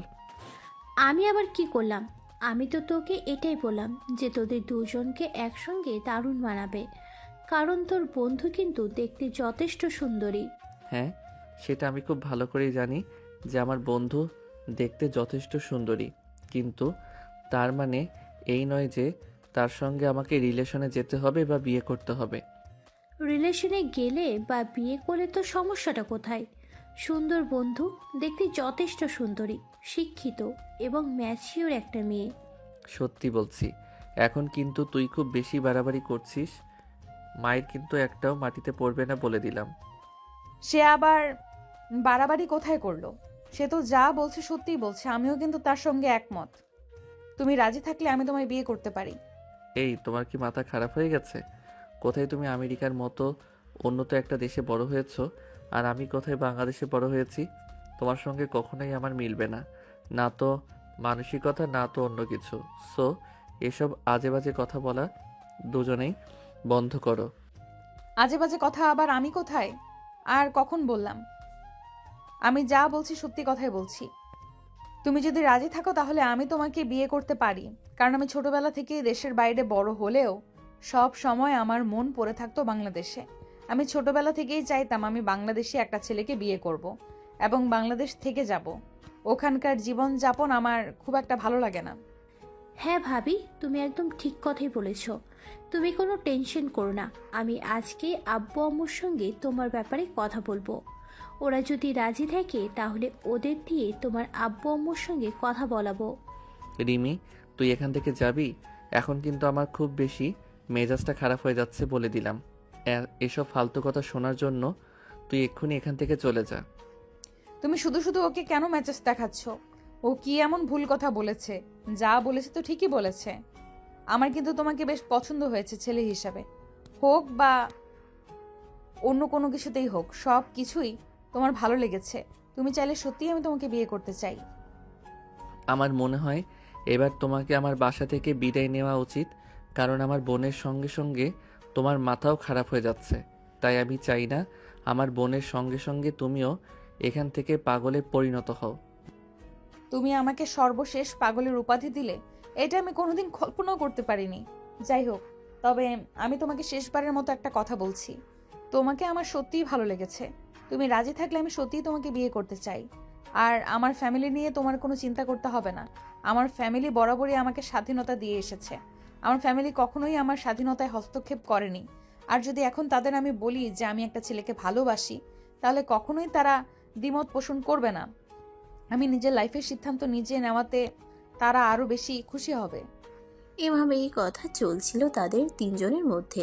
তখনই নীলার আম্মু সেখানে এসে হাজির হয় আর তাদের কথোপকথন শুনে বলে, কি ব্যাপার, কি হয়েছে? তোমরা তিনজনে কি নিয়ে এমন কথা কাটাকাটি করছো? আমি কি একটু জানতে পারি? হ্যাঁ অবশ্যই, আসলে নেহা আপু ভাইয়াকে পছন্দ করে, কিন্তু ভাইয়া নয়। তাই নেহা আপু বলছিল ভাইয়া যদি রাজি থাকে তাহলে নেহা আপু ভাইয়াকে বিয়ে করতে পারে। এটা আমি কি শুনছি? আমি তো নিজের কানকেই বিশ্বাস করতে পারছি না। তোমার মতো একটা মেয়ে বিয়ে করবে, তাও আবার আমার ছেলেকে? সত্যি নাকি মিথ্যে বলছো? আন্টি, আমি মিথ্যা কথা কেন বলবো? আমি সত্যিই বলছি। আপনার ছেলের সঙ্গে পরিচয়টা আমার অল্প সময়ের মধ্যে হলেও আপনার ছেলেকে আমি ঠিকভাবেই চিনতে পেরেছি। আমার মানুষ চিনতে এত বেশি সময় নিতে হয় না। আমি মানুষের চোখের ভাষা দেখেই বলে দিতে পারি তার মনের ভেতরে কি চলছে। তাই আমি সিদ্ধান্ত নিয়েছি, আপনার ছেলে রাজি থাকলে আমি আপনার ছেলেকে বিয়ে করতে চাই। কিন্তু মামুনি, তুমি দেশের বাইরে থেকে বড় হয়েছো। আমেরিকার মতো একটা উন্নত দেশে তোমার বসবাস। তোমার বাবা মা কি আমার ছেলের মতো একটা ছেলের কাছে তোমাকে তুলে দেবে? আন্টি, সেই সব দিয়ে আপনাকে চিন্তা করতে হবে না। আপনি আপনার ছেলের সঙ্গে কথা বলুন। আমি সত্যি আপনার ছেলেকে বিয়ে করতে চাই। সে যদি রাজি থাকে তাহলে আমি নিজেই আমার আব্বু আম্মুর সঙ্গে কথা বলবো, এবং আমি 100% শিওর তারা রাজি হবে। নেহা, আমি সত্যি বলছি, এই বাড়িতে এসে তোমার মাথাটা সত্যি নষ্ট হয়ে গেছে। কারণ এই বাড়িতে তো আমার বোনের মতো একটা ভাইরাস রয়েছে, যেখানে আসলে কোনো মানুষ আর সুস্থ অবস্থায় ফিরে যেতে পারে না। তাই তুমি এখান থেকে যাও আর বিশ্রাম নাও, নিজের মাথাটা ঠিক করো, তাহলে সব চিন্তাধারা বদলে যাবে। চুপ কর তুই। সবার মাথা ঠিকই আছে, তোর মাথা নষ্ট হয়ে গেছে। নেহার মতো সুন্দরী, রূপবতী, গুণবতী একটা মেয়ে তোকে বিয়ে করতে চাইছে, যেখানে তুই কিনা খুশিতে গদগদ হওয়ার কথা, আর সেখানে তুই ওকে অ্যাভয়েড করছিস। হ্যাঁ করছি, কারণ যেটা কোনোদিনও হওয়ার নয় সেটা চিন্তা করা ঠিক নয়। নেহা আমেরিকার মতো একটা উন্নত দেশে বড় হয়েছে, সেখান থেকে সে বাংলাদেশে এসে সংসার করবে, এটা আমি কোনোদিনই বিশ্বাস করি না, আর বিশ্বাস করতে পারবো না। তাই আমি বলছি তোমরা এসব পাগলামি বন্ধ করো। আর নেহা নেশায় আছে, তাকে তেঁতুল জল খেতে দাও, তাহলেই ঠিক হয়ে যাবে। এরপর কাউকে আর কোনো কথা বলার সুযোগ না দিয়ে নীল সেখান থেকে সোজা নিজের রুমে চলে গেল আর দরজা বন্ধ করে দিল। এদিকে নেহা নীলের আম্মুকে বলছে, আন্টি, আমি সত্যি আপনার ছেলেকে প্রথম দেখাতেই ভালোবেসে ফেলেছি। তাই তো আপনার ছেলের সঙ্গে একদিনের বন্ধুত্বের পরিচয়, তার বাসা পর্যন্ত চলে এসেছি। আসলে আমি মানুষকে খুব সহজেই বিশ্বাস করে ফেলি। আপনার ছেলে কেমন সেটা আমি জানি না, আর জানার খুব প্রয়োজন বলেও মনে করছি না, কারণ আমার মন বলছে সে খুবই ভালো একটা ছেলে। তাই আমি সিদ্ধান্ত নিয়েছি তাকে বিয়ে করতে চাই। হ্যাঁ মামুনি, ঠিক আছে, কোনো সমস্যা নেই।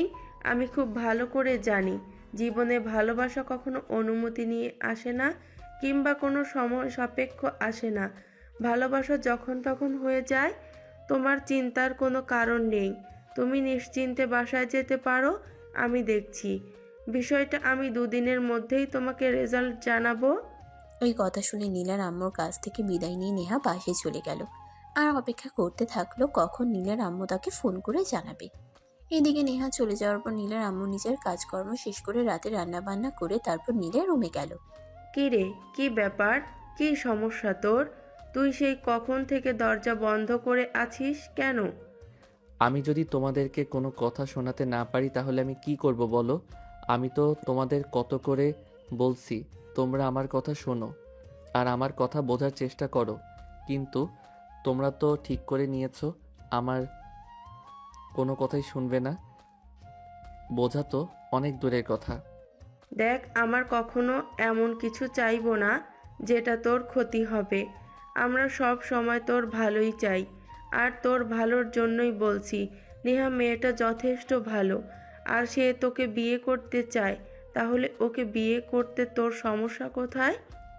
তুমি কি কোনো কিছু বুঝতে পারছো না নাকি বুঝতে চাইছো না? আমি তো সেটাই বুঝতে পারছি না। আমি কেন নেহাকে বিয়ে করতে যাব? নেহা আমেরিকার মতো অন্যতম একটা দেশে বড় হওয়া একটা মেয়ে, সে কি বাংলাদেশে থাকতে পারবে? কখনোই না। আর একটা কথা মনে রেখো, আমি কোনো মেয়ের জন্য কোনো দিনও নিজের পরিবার ছেড়ে যাব না। নেহাকে আমি দেখেছি। আমার মনে হয় না নেহা কোনো দিনও তোকে এমন কোনো কথা বলবে যেটা তোকে কষ্ট দিবে কিংবা আমাদের ছেড়ে দেওয়ার কথা বলবে। নেহা আমেরিকার কালচার এ বড় হলেও তার মন প্রাণের সব কিছুই বাংলাদেশে পড়ে আছে। আর একটা কথা তুই ভুলে যাস না, নেহা কিন্তু জন্মসূত্রে বাংলাদেশের নাগরিক। আমি দেখেছি বাংলাদেশের প্রতি তার অন্যরকম একটা টান অনুভূত হয়। আমি তোমার এত ঘোরানো পেঁচানো কথা বুঝতে পারছি না। কি বলবে তুমি আমাকে সরাসরি বলো। হ্যাঁ, আমি তো সেই কখন থেকেই তোকে সোজা কথা বলার চেষ্টা করছি। আমি তো তোকে বলছি তুই নেহাকে বিয়ে কর। এটা তোর জন্য আর আমাদের পরিবারের সবার জন্য খুব ভালো হবে।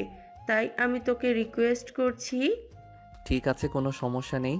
আব্বু বাসায় আসলে তুমি আব্বুর সঙ্গে কথা বলো, আর আব্বু যদি রাজি হয় তাহলে আমার কোনো প্রবলেম নেই। তবে বিয়েটা আমি এখন করতে পারবো না। আমি অনার্স কমপ্লিট করব, তারপর বিয়ে শাদী নিয়ে চিন্তা করব। ঠিক আছে, কোনো সমস্যা নেই। আমরা নেহার আব্বু আম্মুর সঙ্গে কথা বলবো এবং বিয়ের দিন তারিখ সব ঠিক করে রাখবো, এবং সেই সাথে আমরা এখন এঙ্গেজমেন্ট করে রাখবো। এঙ্গেজমেন্ট করে রাখতে হবে কেন? নেহা তো কারোর সঙ্গে প্রেম বা রিলেশন করছে না যে সে আমাকে রেখে পালিয়ে যাবে। যখন বিয়ে হবে তখন সব একসঙ্গেই হবে। হ্যাঁ, এঙ্গেজমেন্ট করেই রাখতে হবে, কারণ মানুষের মন আর আকাশের রং কখন কিভাবে পাল্টে যায় এটা কেউ বলতে পারে না। তাই আমি মনে করি বিয়েটা করিয়ে রাখাই সবচাইতে বুদ্ধিমানের কাজ হবে। নীল তখন সেখানে আর কোনো কথা বলল না। নীলের মা নীলের রুম থেকে বের হয়ে গেল। সেদিন রাতের বেলা নীলের আব্বু যখন বাড়িতে আসলো তখন নীলের আম্মু তার আব্বুকে সমস্ত ঘটনা খুলে বলে, আর সবকিছু শুনে নীলের আব্বুও রাজি হয়ে গেল। দেখাবো হচ্ছে ঘরে থাকার মানুষ তাকে তোমাদের যদি পছন্দ হয়ে থাকে তাহলে আমার কোনো আপত্তি নেই, কারণ তার সঙ্গে সারাটা সময় তোমরা কাটাবে। আমি তো সারাদিন অফিস আর ব্যবসা নিয়ে ব্যস্ত থাকবো, আমার তো সেরকম সময় হয়ে উঠবে না। কিন্তু তারপরও তোমার সঙ্গে আলোচনা করবার দরকার আছে, কারণ তুমি এই বাড়ির কথা সব কিছুতেই তোমার অনুমতি নেয়ার খুবই প্রয়োজন। তাই তোমাকে বললাম। ঠিক আছে, কোনো সমস্যা নেই। তুমি নেহার সঙ্গে যোগাযোগ করে তার আব্বুর আম্মুর সঙ্গে কথা বলার চেষ্টা করো। আমি এই কয়েকদিন অফিসিয়ালি কাজে খুবই ব্যস্ত থাকবো, আবার কথা বলার খুব একটা সময় হয়ে উঠবে না। অতঃপর পরের দিন সকালবেলা নীলের আম্মু নীলের কাছ থেকে নেহার ফোন নাম্বার নিল এবং ফোনে তার সঙ্গে কথা বলল। না, তুমি কি একবারও তোমার আব্বু আম্মাকে বাংলাদেশে আসতে বলতে পারবে? তাহলে সামনাসামনি বসে তাদের সঙ্গে কথা বলতাম। তাদেরও তো মতামতের দরকার আছে। তাছাড়া তোমাকে আমরা সামনাসামনি দেখেছি, তাই তোমাকে পছন্দ হয়েছে। তোমার বাবা মা ও বাংলাদেশে এসে নীলকে সামনাসামনি দেখুক, তারপর না হয় সিদ্ধান্ত নেই। আমি আমার আব্বুর সঙ্গে কথা বলেছি আর নীলের ছবি আমার আব্বুকে দেখিয়েছি। আমার আব্বু নীলকে পছন্দ করেছে। তাছাড়া আমার আম্মুও নীলকে পছন্দ করবে, এ ব্যাপারে আপনার কোনো চিন্তা করতে হবে না। কিন্তু আপনি যদি আমার আব্বু আম্মুর সঙ্গে সরাসরি কথা বলতে চান সেটা আলাদা কথা। তাহলে আমি আব্বুকে ফোন করে বলবো আম্মুকে নিয়ে এই সপ্তাহেই বাংলাদেশে আসতে। হ্যাঁ, তুমি সেটাই করো। আমরা সামনাসামনি বসে কথা বলে তারপর সিদ্ধান্ত নিতে চাই। ঠিক আছে, কোনো সমস্যা নেই। আপনি যেরকম বলবেন সেরকমই হবে। আমি আজ বিকেলেই আব্বুকে ফোন করব।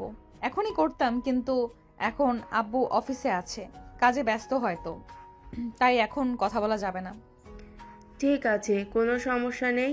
তুমি রাতে তোমার আব্বুর সঙ্গে কথা বলবে, আগামীকাল সকালে আমাকে জানাবে, তারপর বাংলাদেশে আসবে, হ্যাঁ কি না? অতঃপর কথা বলা শেষ করে নেহা ফোনটা কেটে দিল। অতঃপর নিজের কাজকর্ম শেষ করে সেদিন রাতের বেলা নেহা তার আব্বুকে ফোন দিল এবং সবকিছু খুলে বলল। সব শুনে তার বাবা তাকে বলল, ঠিক আছে মামুনি, সবটাই বুঝতে পারলাম। লাইফটা যেহেতু তোমার, তাই আমি মনে করি তোমার সিদ্ধান্ত নেওয়াটাই সবচাইতে বেশি জরুরি। হ্যাঁ আব্বু, ছেলেটাকে আমি খুব ভালোভাবেই দেখেছি এবং সবকিছু জেনে বুঝেই সিদ্ধান্ত নিয়েছি। এখন ওর মা তোমাদের সঙ্গে দেখা করতে চাইছে। ঠিক আছে মামুনি, কোনো সমস্যা নেই। আমি তোমার আম্মুর সাথে কথা বলে দেখি। তোমার আম্মুর সঙ্গে কথা বলে তারপর দেখি আমরা 2-3 দিনের ভিতরে বাংলাদেশে আসার চেষ্টা করছি। তুমি কোনো চিন্তা করো না, আমরা তোমার পছন্দের ওপর যথেষ্ট ভরসা রাখি। হ্যাঁ আব্বু, আমি তো সেটা খুব ভালো করেই জানি। তুমি এবং আম্মু দুজনেই আমাকে খুবই ভরসা করো, তাই তো আমি ওনাকে বলে দিয়েছি তোমরা কোনো আপত্তি করবে না, আর আমার সিদ্ধান্তকে তোমাদের সিদ্ধান্ত বলে তোমরা মেনে নেবে। অতঃপর নেহা তার আব্বুর সঙ্গে কথা বলা শেষ করে রাতের খাবার খেয়ে নেয় আর সেদিন রাতেই সে নীলের আম্মুকে ফোন করে খবরটা জানিয়ে দেয়। আন্টি, আমি আব্বুকে বলেছিলাম, আব্বু বলেছে তাদের কোনো আপত্তি নেই, তারা 2-3 দিনের ভেতরেই বাংলাদেশে আসবে আপনার সঙ্গে দেখা করতে। এখন আপনি শুধু নীলকে রাজি করান, সে রাজি হলে আর কোনো প্রবলেম থাকবে না। তুমি কোনো চিন্তা করো না, নীলকে রাজি হতেই হবে, কারণ সে আমার ছেলে আর তোমাকে আমার পছন্দ হয়েছে। সে আর যাই হোক, আমার পছন্দের কেউ কখনোই অমূল্যায়ন করতে পারবে না। তাছাড়া তুমি এমন একটা মেয়ে যাকে যে কেউ পছন্দ করবে, তাহলে নীল কেন তোমাকে অপছন্দ করবে আর কেনই বা তোমাকে এভাবে অ্যাভয়েড করবে? আন্টি, আসলে ব্যাপারটা সেরকম নয়। এখন যুগ পাল্টেছে, এখন আর আগের যুগের মতো বাবা মার পছন্দ করা মানুষকে কেউ বিয়ে করতে চায় না। সবাই নিজের পছন্দকেই প্রায়োরিটি দিয়ে থাকে। সেটা ঠিক আছে, যেটা আমি মানছি, তারপরেও আমি তাকে রাজি করিয়ে ছাড়বো, কারণ তোমার মতো একটা মেয়েকে অ্যাভয়েড করার কোনো কারণ আমি দেখতে পাচ্ছি না। অপছন্দ হওয়ার মতো হলে তাহলে সে অপছন্দ করতে পারতো বা সরাসরি আমাদের মুখের উপর না বলে দিতে পারতো, কিন্তু তোমার মতো একটা মেয়েকে রিজেক্ট করার কোনো অপশন তার কাছে কি আদৌ আছে? অতঃপর কথা বলা শেষ হলে দুজনেই ফোন রেখে ঘুমিয়ে পড়ে। পরের দিন সকালবেলা নীল যখন ভার্সিটি যাওয়ার জন্য তৈরি হচ্ছিল, তখনই তার আম্মু তার রুমে আসে আর বলে, নেহা তার আব্বু আম্মুর সঙ্গে কথা বলছে। তার আব্বু আম্মু 2-3 দিনের ভেতরেই বাংলাদেশে আসবে আমাদের সঙ্গে দেখা করে কথা বলতে। এখনো সময় আছে, তুমি নিজেকে প্রস্তুত করো নেহাকে বিয়ে করবার জন্য। বুঝতে পারছি না তোমরা কেন সে একটা কথা নিয়েই পড়ে আছো। আমি তো বললাম আমি নেহাকে বিয়ে করব না। আমি নেহাকে বিয়ে করে বন্ধুর সবাই বন্দি করতে চাই না, কারণ নেহা উড়ন্ত পাখির ন্যায় বড় হয়েছে। আমেরিকার কালচার সম্পর্কে তোমাদের কোনো আইডিয়া নেই, আর সেই মেয়েটা আমার সঙ্গে সংসার করবে, এটা আমি কখনোই মেনে নিতে পারছি না। তোমার সমস্যাটা এখানেই নাকি অন্য কোথাও? তুমি যদি অন্য কোনো মেয়েকে পছন্দ করো তাহলে সেটা আমাদেরকে বলো। আমরা মেয়েটাকে কথা দিয়েছি, আমরা মেয়েটাকে আমাদের বাড়ির বউ বানাবো। আর এখন তোমার এসব কথা কেন আমাদের শুনতে হচ্ছে? তুমি যদি অন্য কোনো মেয়েকে পছন্দ করো তাহলে সেটা এক্ষুনি তুমি আমাকে বলো, তা না হলে কিন্তু তোমার সঙ্গে এমন কিছু হবে সেটা তুমি কল্পনাও করতে পারবে না। আমার পৃথিবীতে কোনো মেয়েকে কখনোই পছন্দ হয়নি, আর ভবিষ্যতেও হবে না। তোমরা কেন সেটা বুঝতে পারছো না? কেন শুধু শুধু তোমরা আমাকে ডিস্টার্ব করছো। আমি প্রেম ভালোবাসা ও সব কোনোদিনই বিশ্বাস করিনি। আর তোমাদেরকে তো আমি বললাম আমার কোনো সমস্যা নেই, শুধু আমি পড়াশোনা শেষ করে নিজের পায়ে দাঁড়াতে চাই, তারপর বিয়ে শাদী নিয়ে চিন্তা করতে চাই। ব্যাস এইটুকুই তো, আমার তো আর কোনো প্রবলেম নেই। এইটুকু যদি প্রবলেম হয়ে থাকে তাহলে আমি তোমাকে বলবো নেহা কোনো বাচ্চা মেয়ে নয় যে তোমার পড়াশোনায় ব্যাঘাত ঘটাবে। তাছাড়া সে নিজেও একজন স্টুডেন্ট, সে এখনও পড়াশোনা করছে, সেও পড়াশোনা শেষ করবে। তাছাড়া তার বাবা বিশাল বিজনেস, সেটার দেখাশোনা সে এখন থেকেই করছে। তাহলে তাকে বিয়ে করতে তোমার সমস্যাটা কোথায়? আমি তোমাদেরকে আর কতবার বলবো আমার কোনো সমস্যা নেই। সমস্যা শুধু নেহাকে নিয়ে। নেহা এখন আবেগের বশে কথাগুলো বলছে। সে যখন সময় হবে তখন কিন্তু সেই সব কিছুই করতে পারবে না। তখন তুমি নিজেই বলবে নিজের কপালে নিজেই কুড়াল মেরেছো। কারণ এখনকার যুগের শাশুড়িরা সবসময় ঘরোয়া বৌমা চায়। ও আচ্ছা, তাহলে এতক্ষণে আমি ব্যাপারটা বুঝতে পেরেছি। তুই সংসার নিয়ে চিন্তা করছিস, আমি কিন্তু সেই সব চিন্তা একটুও করছি না। এখনকার যুগের মেয়েরা একটু স্বাধীনচেতা হয়, সেটা আমি খুব ভালো করেই জানি। সে সব কিছু তোর কষ্ট করে আমাকে শেখাতে হবে না। আমি খুব ভালো করেই জানি এখনকার মেয়েরা সংসার কর্মে নিপুণা হয়ে ওঠে না। হ্যাঁ, হ্যাঁ, একদমই তাই। যখন তুমি চাইবে বৌমা তোমার সংসার সামলাক, কিন্তু বৌমা সেটা করতে পারবে না, তখন যে অশান্তিগুলো হবে সেগুলো আমি মেনে নিতে পারবো না। তাই আমি নেহাকে বিয়ে করব না। তাদের দুজনের মধ্যে এই কথাগুলো হচ্ছিল। তখনই রিমি এসে সেখানে উপস্থিত হয় আর তাদের কথা শুনে বলে, শোন ভাইয়া, কোনো কাজ কেউ মায়ের পেট থেকে শিখে আসে না। আমি তোর বোন, আমি কি এই বাড়ির কোনোদিনও নিজের প্লেট দিয়ে ভাত খেয়েছি? নিজের পরনের জামা কাপড়গুলো ধুয়েছি? তাই বলে কি আমি সংসার করব না? সংসার ছেড়ে পালিয়ে আসবো এমনটাই তুই চিন্তা করিস? না, তা কেন হবে? তুই একটা বাংলাদেশি মেয়ে, আর বাংলাদেশি মেয়েরা যথেষ্ট ম্যাচিউরড হয়। তারা যে কোনো পরিস্থিতির সঙ্গে নিজেকে মানিয়ে নিতে পারে। কিন্তু নেহাকে দেখে আমার সেটা মনে হয় না। হ্যাঁ, তোর সেটা মনে হয়, কিন্তু তুই বিয়েটা করতে চাইছিস না, কারণ তুই চাস না আমাদের সংসারে নতুন একজন মানুষ আসুক, আমরা একটু আনন্দ উল্লাস করি, ভালোভাবে বেঁচে থাকি। তাই তুই এরকম বলছিস আর এরকম করছিস। আমি খুব ভালোভাবেই বুঝতে পেরেছি তোরা আমার পেছনে এমনভাবে লেগেছিস যাতে আমি রাজি না হয়ে আর কোনো উপায় না পাই। ঠিক আছে, তোরা যখন এতই উঠে পড়ে লেগেছিস, তোদের যা ভালো মনে হয় তোরা তাই কর। আমি এদেরকে আর কোনো কিছুই বলবো না। তবে একটা কথা মনে রাখিস, যদি কখনো এইসব বিষয় নিয়ে কোনো ঝামেলা হয় তখন কিন্তু আমার কাছে তোরা কোনো সলিউশন পাবি না। নীলের এই কথা শুনে নীলের আম্মু অনেক খুশি হয় আর খুশিতে গদগদ হয়ে তিনি নীলকে বলেন, ঠিক আছে বাবা, তুই শুধু বিয়েতে রাজি হয়ে যা, তারপর বাকিটা আমরা সকলে সামলে নেব। তখন আর তোকে কিছুই বলবো না। ঠিক আছে, আমি রাজি। তোমরা সব কিছুর ব্যবস্থা করো, আব্বু আম্মুর সঙ্গে কথা বলো। এই বলে নীল নাস্তা করে ভার্সিটিতে বের হয়ে গেল। অপরদিকে নিহার আব্বু আম্মু দুদিন পর বাংলাদেশে আসলো। আজ তারা নীলদের বাড়িতে এসেছে। নীলের আম্মু তাদের জন্য অনেক রকম বাঙালি খাবার রান্না করেছে। নিহার আব্বু খাবার টেবিলে বসেই বলল, আহ, কি সুগন্ধ! কতদিন এরকম বাঙালিয়ানা খাবার খাওয়া হয় না। আজ মনে হয় অনেক বছর পর তৃপ্তি করে কিছু খেতে পারবো।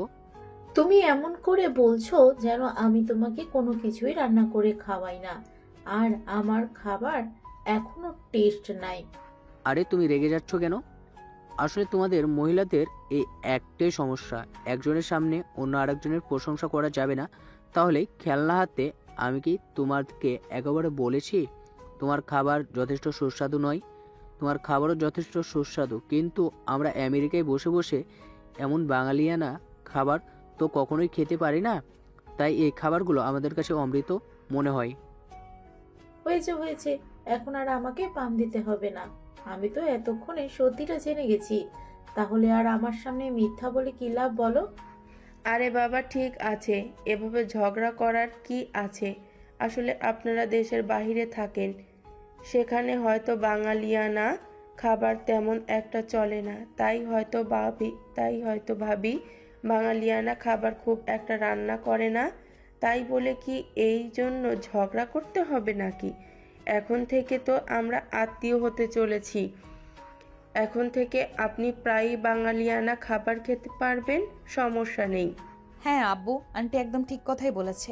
আমরা কিন্তু বাঙালিয়ানা খাবার খেতে খুবই ভালো লাগে। এই দেখো, আমি 1 সপ্তাহের মতো হবে বাংলাদেশে এসেছি। 1 সপ্তাহে মনে হয় আমার 2 কেজি ওয়েট বেড়ে গিয়েছে, কারণ বাঙালিয়ানা খাবারগুলো এতটাই সুস্বাদু যে খেতে বসতে শুধু খেতেই থাকি। সবাই মিলে গল্পগুজব করতে করতে খাওয়া দাওয়া শেষ হলো। আর এদিকে ড্রয়িং রুমে সবাই বসে গল্প করছিল। তখনই নীলের আম্মু বলল, সব কিছুই তো হলো, তবে বিয়েটা কি হচ্ছে নাকি সেটা তো এখনো বুঝতে পারলাম না।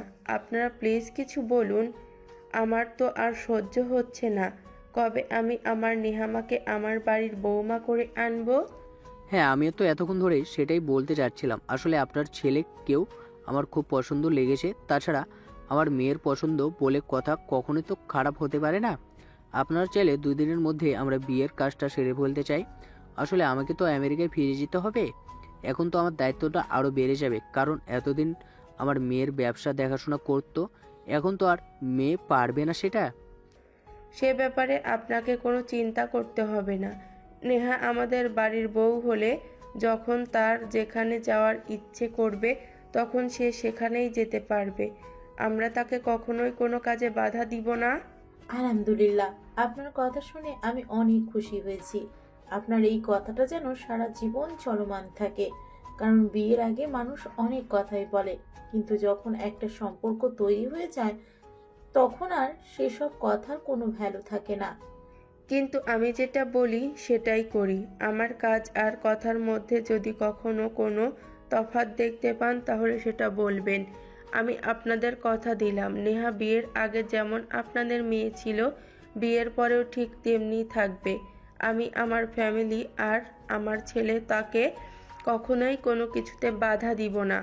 আচ্ছা ঠিক আছে, সেসব না হয় বুঝলাম। এখন আমি যে বললাম 2 দিনের মধ্যেই বিয়ের কাজটা সেরে ফেলতে চাই, সে ব্যাপারে আপনাদের মতামত কি? কোনো সমস্যা নেই, আমিও অফিস থেকে এই 1 সপ্তাহের ছুটি নিয়েছি।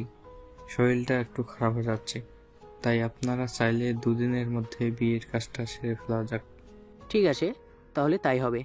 বলতে বলতে তাদের কথাবার্তা আর খাওয়া দাওয়ার পর্ব শেষ হলো। সেদিনকার মতো নেহার আব্বু আম্মু বিদায় নিয়ে সেখান থেকে চলে গেল। তার একটা গেস্ট হাউসে উঠেছে। আসলে তারা যখন বাংলাদেশ থেকে চলে গিয়েছিল, তাদের জায়গা জমি যা ছিল সবকিছু বিক্রি করে দিয়ে চলে গেছিল। তাছাড়া বাংলাদেশে এখন আর তাদের সেরকম কোনো আত্মীয় স্বজন নেই, আর যারা আছে তাদের সঙ্গে যোগাযোগ নেই। এই বিষয়টা নীলের পরিবারে জানাজানি হলে নীলের আম্মু তাদের বলে, দেখুন, আপনারা যদি কিছু মনে না করেন তাহলে আমি আপনাদের একটা কথা বলতে চাই। হ্যাঁ বলুন না, কি বলবেন? আমরা কিছু মনে করব না। আসলে আমি চাই বিয়েটা আমাদের বাড়িতেই হোক, আর বিয়েটা যেহেতু আমরা ঘরোয়াভাবে করছি তাই আমি চাই আপনারা নেহা মামুনিকে নিয়ে আজকেই আমাদের বাড়িতে চলে আসুন। আর কালকে তো বিয়ের সমস্ত নিয়ম আচার আমাদের বাড়িতেই করা হোক। কিন্তু এটা তো ভালো দেখায় না। বিয়ের আগে মেয়েরা তো শ্বশুরবাড়ি যায় না। সেরকম কোনো নিয়ম নেই। আগে এগুলো মানুষ বলতো, কিন্তু এখন আর মানুষ সেইভাবে বিশ্বাস করে না। এখন যুগ আপডেট হয়েছে, সবাই এখন আধুনিকভাবে চলাফেরা করে। তাই আপনারা আজকেই নেহাকে নিয়ে আমাদের বাড়িতে চলে আসুন। আচ্ছা ঠিক আছে, আমি নিহার আব্বুর সঙ্গে কথা বলে তারপর আসছি। তারপর সেদিন বিকালবেলা নেহা তার ফ্যামিলি সহ নীলদের বাড়িতে চলে আসে। আর পরের দিন ওই বাড়িতেই তাদের বিয়ের সমস্ত আয়োজন করা হয়। আশেপাশের মানুষজন একটু অবাকই ছিল। তারা এই প্রথমবার দেখলো ছেলে মেয়ে এক বাড়িতেই থাকছে আর সে বাড়িতেই তাদের বিয়ে হচ্ছে। কিন্তু তার পরিবারে সে ব্যাপারে কোনো মাথা ব্যথা নেই। কে কি বললো না বললো সেসব নিয়ে তারা একটুও চিন্তা করে না। যাই হোক, চলুন তারপর কি হয় দেখা যাক।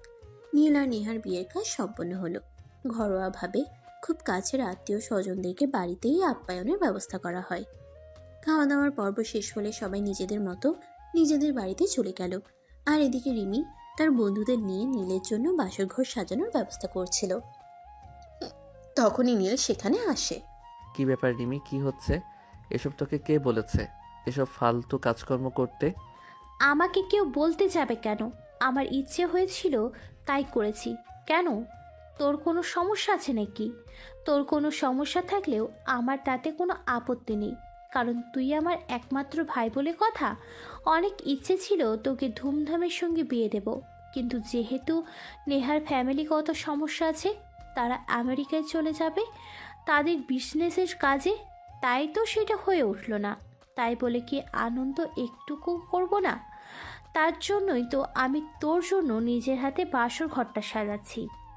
আর অবশ্যই কিন্তু তার জন্য আমার একটা ভালো পেমেন্ট পাওয়া চাই। এই সব কিছু তো করছিস আমার বাবার টাকায়, তাহলে আবার আমি তোকে পেমেন্ট দিতে যাব কেন? আমার কি মাথা খারাপ হয়েছে নাকি? শোন, এসব ফালতু কাজকর্ম আমাকে দেখাতে আসিস না। শোন ভাইয়া, এখন কিন্তু একদম বেশি বেশি হয়ে যাচ্ছে, বলে দিলাম। তুই কিন্তু আমাদের সবাইকে ইনসাল্ট করছিস। এটা কিন্তু তোর কাছ থেকে আমরা কেউই আশা করি নাই, কারণ তুই আমাদের একমাত্র ভাই। তোর বিয়েতে যদি একটু আনন্দ করতে না পারি, তাহলে কবে আনন্দ করব বল? ঠিক আছে, যা ইচ্ছে কর, কিন্তু আমি তোদের 500 টাকার বেশি দিতে পারবো না, এটা মাথায় রাখিস। তারপর কিন্তু আবার বলবি না আমি কিপটেমি করি। থাক ভাই, তোকে আমাদের কোনো পেমেন্ট করতে হবে না। আমরা চাই না তোর টাকা। তোর টাকা তুই তোর কাছে রাখ, আমাদের কোনো টাকা লাগবে না। নীল তখন কোনো কথা না বলে সেখান থেকে চলে গেল। আর এদিকে রিমি তার বন্ধুদের নিয়ে ঘর সাজানোর কাজ শেষ করলো। তারপর সে তার বোনদের নিয়ে সেখান থেকে চলে গেল আর নেহাকে একটু সাজুগুজু করিয়ে নীলের রুমে পৌঁছে দিল। নেহা এমনিতেই যথেষ্ট সুন্দরী, তাকে খুব বেশি সাজুগুজু করতে হয় না। তবুও আজ যেহেতু তার বিয়ে, তাই তো তার এই দিনটাকে একটু স্পেশালি করার প্রয়োজন আছে। তাই রিমি নেহাকে অল্প একটু সাজিয়েছে, তবে এই অল্প সাজেই নেহাকে আরও অপরূপ করে তুলেছে। নেহাকে একদম আকাশের পরীদের মতোই সুন্দর লাগছিল। যে একবার নেহার দিকে তাকাবে, তার বারবার তাকাতে মন চাইবে, চোখ ফেরাতেই ইচ্ছে করবে না। রিমি নেহাকে রুমে পৌঁছে দিয়ে সেখান থেকে চলে যাচ্ছিল, তখনই নীল সেখানে আসলো আর রিমিকে বলল, কি ব্যাপার, কি হলো? তুই তোর পেমেন্ট না নিয়ে চলে যাচ্ছিস কেন? তুই না বললি তোর পেমেন্ট চাই? হ্যাঁ চেয়েছিলাম, কিন্তু তুই তো বলে দিয়েছিস 500 টাকার বেশি দিতে পারবি না। 500 টাকা দিয়ে আজকাল 2 প্লেট ফুচকাও খাওয়া যায় না। তাহলে তোর কাছ থেকে 500 টাকা নিয়ে কি করব? দরকার নেই তোর টাকা, তোর টাকা তোর কাছেই থাক। আরে বোন, আমার রাগ করছিস কেন? এই নে তোর পেমেন্ট, এখানে পুরো 50,000 টাকা আছে। তুই তোর বন্ধুদের নিয়ে আনন্দ উল্লাস কর, আর এদিকে আমাকে একটু দয়া করে তাড়াতাড়ি আমার বউটার কাছে যেতে দে। ও মাই গড, মাইয়া তুই সত্যি অনেক ভালো, ধন্যবাদ তোকে। যা তাড়াতাড়ি, ভাবি তোর জন্য অপেক্ষা করছে। এই বলে রিমি সেখান থেকে চলে গেল। আর এদিকে নীল ঘরে প্রবেশ করে রুমের দরজাটা সঙ্গে সঙ্গেই লাগিয়ে দিল। তখনই নেহা বিছানা থেকে নেমে প্রথমে নীলকে সালাম করলো, আর তারপর জিজ্ঞাসা করলো, কি ব্যাপার, তুমি রুমে ঢুকেই আগে দরজাটা কেন বন্ধ করলে? সেটা বলবে আমাকে? আজ আমাদের বাসর রাত, সেটা মনে হয় তুমি ভুলে গেছো, তাই না? আর নয়তো কি বাসর রাতে আমরা যা যা করব সেই সব কিছুই বাইরের মানুষকে দেখানোর ইচ্ছে আছে তোমার? বলো তো শুনি। এসব তুমি কি বলছো? আমি তো কিছুই বুঝতে পারছি না। তোমার কি মাথা খারাপ হয়ে গেছে নাকি যে উল্টাপাল্টা কথা বলছো? আমাদের বাসর রাত, সেটা আমি খুব ভালো করেই জানি। আর আমরা আমাদের গোপন কাজকর্ম অন্য মানুষকে দেখাতে যাব কেন বলো তো? না, এই যে আমি রুমে প্রবেশ করা মাত্রই তুমি আমাকে জিজ্ঞাসা করলে আমি রুমের দরজা কেন বন্ধ করলাম, তাহলে আমি আর কি বলবো বলো আমাকে? না, আসলে তুমি রুমে ঢুকে সঙ্গে সঙ্গে দরজাটা বন্ধ করলে, তাই তো আমি বললাম। তাই জন্য কি তুমি আবার এভাবে বলবে নাকি? আচ্ছা ঠিক আছে, বাদ দাও সেসব কথা। এখন আগে ফ্রেশ হয়ে অজু করে আসো। আজ তো আমাদের জীবনের নতুন অধ্যায় সূচনা হতে চলেছে, তাই নতুন অধ্যায়টা ভালোভাবেই শুরু করা যাক। নামাজ পড়ে আল্লাহর কাছে দোয়া করে জীবনের নতুন অধ্যায়টা শুরু করতে চাই। ঠিক আছে, তুমি 10 মিনিট বসো, আমি ড্রেস চেঞ্জ করে অজু করে আসছি। এই বলে নেহা ড্রেস চেঞ্জ করতে ওয়াশরুমে চলে যায়। তারপর ফ্রেশ হয়ে উজু করে আসে আর নীলকে বলে, আমি অজু করে এসেছি, তুমি অজু করে এসো। তারপর দুজনে একসঙ্গে 2 রাকাত নফল নামাজ পড়বো আর আল্লাহর নাম নিয়েই আমাদের নতুন জীবনের পদার্পণ করব। আমার অজু আছে, চলো দুজনে একসঙ্গে নামাজটা পড়ে নেই। এই বলে নীল আর নেহা দুজনে দুটো জায়নামাজ বিছিয়ে নামাজে দাঁড়িয়ে পড়ল। আর নামাজও শেষ হতেই নীল বলল, আজ তো আমাদের নতুন জীবনের প্রথম দিন, তো তো কোনো প্ল্যান আছে নাকি তোমার? কিসের প্ল্যান? কিসের কথা বলছো? আমি তো কিছুই বুঝতে পারছি না। দয়া করে যদি একটু খুলে বলতে তাহলে বুঝতে সুবিধা হতো। আমি তো তোমাকে এটাই বলতে চাইছি যে অনেক মেয়েরাই তো আছে বিয়ের সাথে সাথেই বাচ্চা নিতে চায়, আর অনেকেই তো আছে বিয়ের 10 বছর চলে গেলেও বাচ্চা নিতে চায় না। তো তোমার বেলায় কি হবে সেটাই জানতে চাইছি আর কি। কে কি করে আর কে কি না করে সেসব জেনে বা শুনে আমার তো কোনো লাভ নেই। আমি যেটা করব সেটাই তো আমার ভাবা উচিত। দেখো, আমাদের নতুন বিয়ে হয়েছে, সেটা যেমন ঠিক এটাও এমন ঠিক যে তুমি আমি দুজনেই এখনো স্টুডেন্ট। আমরা পড়াশোনা শেষ করে তারপর নিজেদেরকে একটু সময় দেই, তারপর না হয় বাচ্চা কাচ্চা নেওয়া যাবে। হ্যাঁ, তুমি একদম সঠিক সিদ্ধান্ত নিয়েছো। আমিও মনে মনে সেরকমটাই ভেবেছিলাম। আমাদের উচিত আগে নিজেদেরকে একটু সময় দেওয়া, নিজেরা ভালোভাবে তৈরি হওয়া, তারপর বাচ্চা কাচ্চা নিয়ে চিন্তা করা। আর যদি আমরা জীবনের প্রথমেই বাচ্চা কাচ্চা নিয়ে নেই তাহলে তো আমরা নিজেদেরকে একটু সময় দিতে পারবো না। যদি আমরা নিজেদের মধ্যে ভালো একটা বন্ডিং তৈরি করতে না পারি তাহলে আবার কিসের ভালো লাগা আর কিসের ভালোবাসা? জীবনটাই তো তেজপাতা হয়ে যাবে। হ্যাঁ, তুমি একদম ঠিক কথাই বলেছ। কিন্তু আজ আমাদের বাসর রাত। আজ তো আমাদের একটু ভালোবাসা আদান প্রদান করতেই হবে। তা না হলে তো ভালোবাসা জানলা দিয়ে পালিয়ে যাবে। কারণ বাসর রাত যে ভালোবাসা প্রকাশ না পায়, সেই ভালোবাসা সারা জীবনে কোথাও খুঁজে পাওয়া যায় না। হ্যাঁ মাই ডিয়ার বউটা, তুমি একদম ঠিক বলেছ। আজ আমাদের বাসর রাত। আজ দুজনের জীবনে নতুন একটা অধ্যায়ের সূচনা হতে চলেছে। তাই তো আমরা দুজন দুজনকে সম্মান দিব আর ভালোবাসায় দুজনের জীবনটাকে পরিপূর্ণ করে তুলব। এই বলে দুজন জায়নামাজ থেকে উঠে যায়। জায়নামাজ গুছিয়ে রেখে তারপর বিছানার কাছে চলে গেল এবং ড্রেসিং টেবিলের উপরে রাখা দুধের গ্লাসটা নেহা নীলের দিকে এগিয়ে দেয়। নীল দুধটা খেয়ে তারপর পাশেই রাখা ছিল মিষ্টির বাটি, সেখান থেকে একটা মিষ্টি নেহার মুখের দিকে এগিয়ে দিয়ে বলে, আমাদের সুখময় মিষ্টি জীবনটা না হয় একটু মিষ্টি দিয়েই শুরু করা যাক। কিন্তু আমি তো ডায়েটে আছি, আমি তো একদমই মিষ্টি খাই না। I am so sorry. Sorry বললে হবে না ম্যাডাম, আজ আপনাকে মিষ্টি খেতেই হবে। কারণ আজ তো একটা নতুন অধ্যায়ের সূচনা হতে চলেছে। আর আমরা যখন কোনো ভালো কাজ করি তখন আমরা মিষ্টি মুখ করি। সো আজ কোনো কথায় কাজ হবে না, আজ আপনাকে মিষ্টি খেতেই হবে। এই বলে নীল নেহাকে জোর করে এই মিষ্টিটা খাইয়ে দিল আর তারপর সোজা পাজা কোলে তুলে নিয়ে বিছানার উপর ধপাস করে ছেড়ে দিল। তখনই নেহা চিৎকার দিয়ে উঠল, ও মা গো, বাবা গো, মরে গেলাম গো, আমার কোমরটা একদম ভেঙে গেল। হায় আল্লাহ, এটা তুমি কি করলে? আমার কোমরটা ভেঙে দিলে কেন? একদম ইয়ার কি করো না, আমি তোমাকে বিছানার উপর শুইয়ে দিলাম আর তোমার কোমর ভেঙে গেল। এসব ফালতু কথায় কিন্তু কোনো কাজ হবে না। আজ আমি তোমাকে কোনোভাবেই ছাড়ছি না। আজ আমি আমার ভালোবাসা সুদে আসলে গুনে নেব। ওরে বাবা, আজ এত ভালোবাসা কোথা থেকে উতলে উতলে পড়ছে। সেদিন তো তুমি আমাকে বিয়েই করতে চাইছিলে না। তোমার আম্মু আর তোমার পরিবারের লোকজন তোমাকে কত জোর জবরদস্তি করে বিয়েতে রাজি করালো, আর এখন কিনা বলছো তুমি তোমার ভালোবাসা সুদে আসলে গুনে নেবে? হ্যাঁ, চাইছিলাম না। তখন আমি পড়াশোনা নিয়ে ব্যস্ত থাকতে চাইছিলাম। ভেবেছিলাম পড়াশোনা ছেড়ে দিয়ে বিয়ে করলে পড়াশোনা তো আর হয়ে উঠবে না। কিন্তু আমার ফ্যামিলির লোকজন আমাকে তো চিন্তা করতেই দিল না। তারা তো জোর করেই তোমার সঙ্গে আমাকে বিয়ে করাতে চাইলো। আর তাদের বিরুদ্ধে গিয়ে কথা বলার সাহস যেহেতু আমার নেই, তাই তো আর সেটা হয়ে উঠল না। বাধ্য হয়ে তোমাকে বিয়ে করতে হলো। হ্যাঁ, তবে একটা কথা খুব ভালো করে মাথায় ঢুকিয়ে নাও। এতদিন যা কিছু হয়েছে তোমার ইচ্ছেই হয়েছে, কিন্তু এখন আর তোমার ইচ্ছায় কোনো কিছুই হবে না। এখন বাড়িতে শুধুমাত্র আমার কথা চলবে, শুধুমাত্র আমার কথাই হবে। ওরে বাবা রে বাবা, এখন তো মনে হচ্ছে আমাকে বুঝে শুনে পা ফেলতে হবে, তা না হলে কখন জানি স্লিপ খেয়ে পড়ে যায়।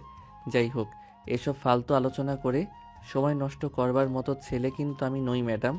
আপনি আমার টাইম নষ্ট করার জন্য এইসব ফালতু আলোচনা করছেন, তাই তো। কিন্তু সেসব করে কোনো লাভ হবে না ম্যাডাম। আমি আবার কেন তোমার সঙ্গে ফালতু আলোচনা করতে যাব? আমার কি খেয়ে দেয়ে কোনো কাজ নেই নাকি যে আমি তোমার মতো ছেলের সঙ্গে ফালতু আলোচনা করব? আমি যথেষ্ট কর্মঠ একটা মেয়ে। আমার কাছে সময়ের অনেক দাম আছে। আমি সময়কে অনেক মূল্য দিয়ে থাকি, তাই তো জীবনের সফলতার দ্বার প্রান্তে পৌঁছে গেছি। হ্যাঁ, আর সেই জন্যই তো বাসর রাতে বসে এসব গল্পগুজব করছো, তাই না? জীবনে কি কখনো দেখেছো কেউ বাসর রাতে এসব কথাবার্তা নিয়ে আলোচনা করে? ওরে আল্লাহ, আমি আবার কি করলাম? আমি তো তোমার সঙ্গে তোমার কথার উত্তর দিচ্ছিলাম।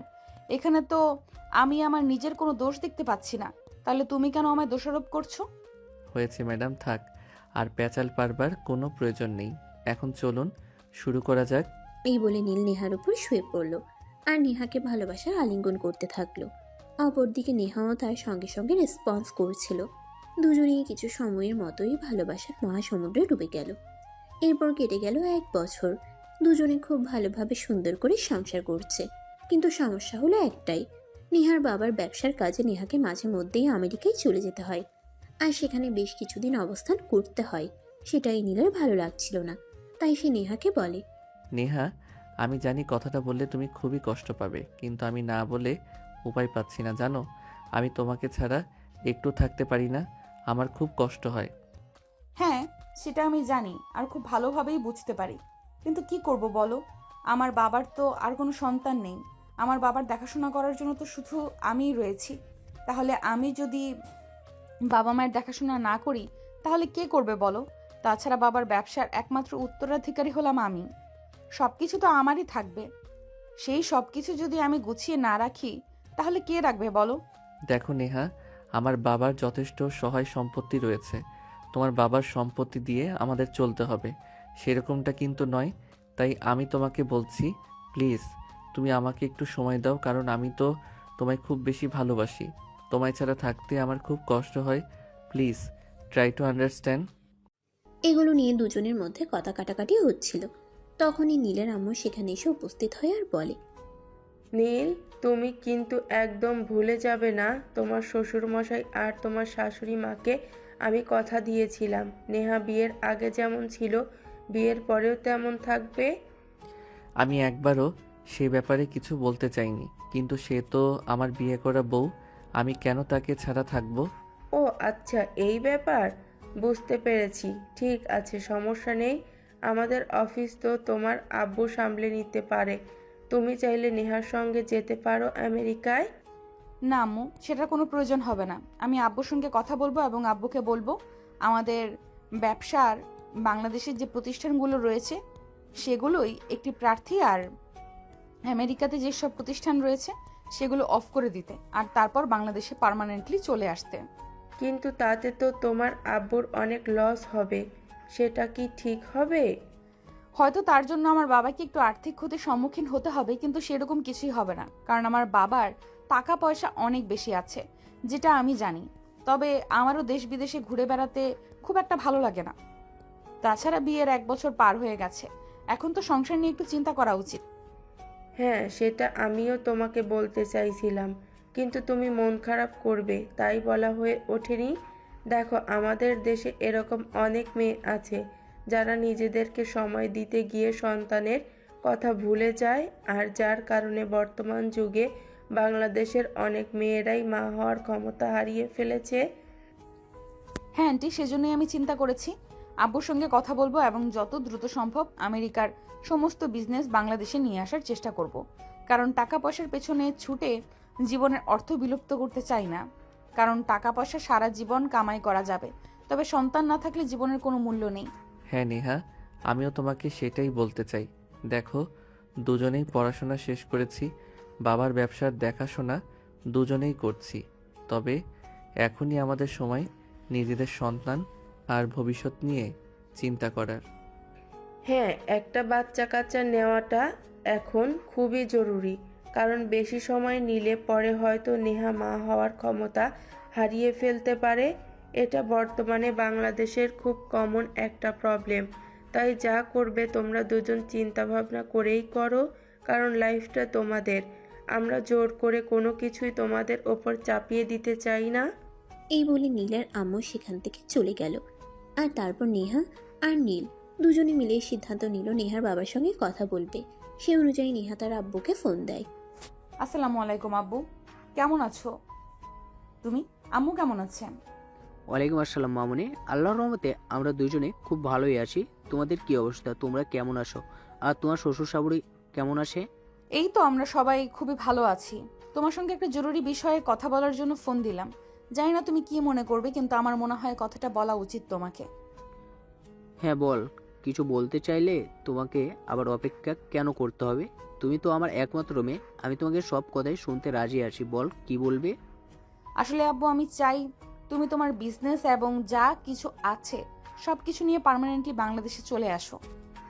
হ্যাঁ মামুনি, আমিও তোমাকে এরকম কিছু বলতে চাইছিলাম।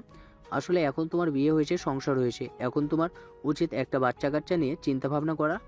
এখন তুমি প্রতিদিন বাংলাদেশে আর আমেরিকায় দৌড়াদৌড়ি করে নিজেকে কেন সময় দিতে পারছো না, আর নিজের ভবিষ্যৎ নিয়েও কোনো চিন্তা ভাবনা করতে পারছো না? কিন্তু আমি বাবা হয়ে তোমাকে এই বিষয়টা কীভাবে বলবো সেটাই ভেবে উঠতে পারছিলাম না, তাই বলা হয়ে ওঠেনি। ঠিক আছে, কোনো সমস্যা নেই, তুমি চিন্তা করো না, আমি যত দ্রুত সম্ভব সব কিছুই ব্যবস্থা করছি। এই কথা শুনে নীল আর নেহা দুজনেই খুব খুশি হয়।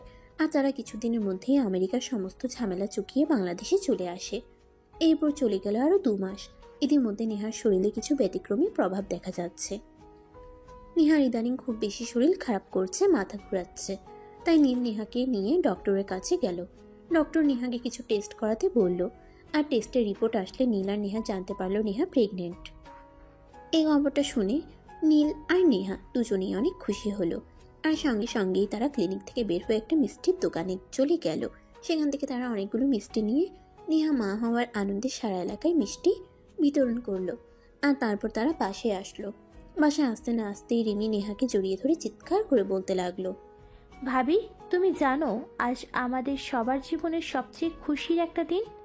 আমাদের পরিবারে নতুন মেহমান আসতে চলেছে।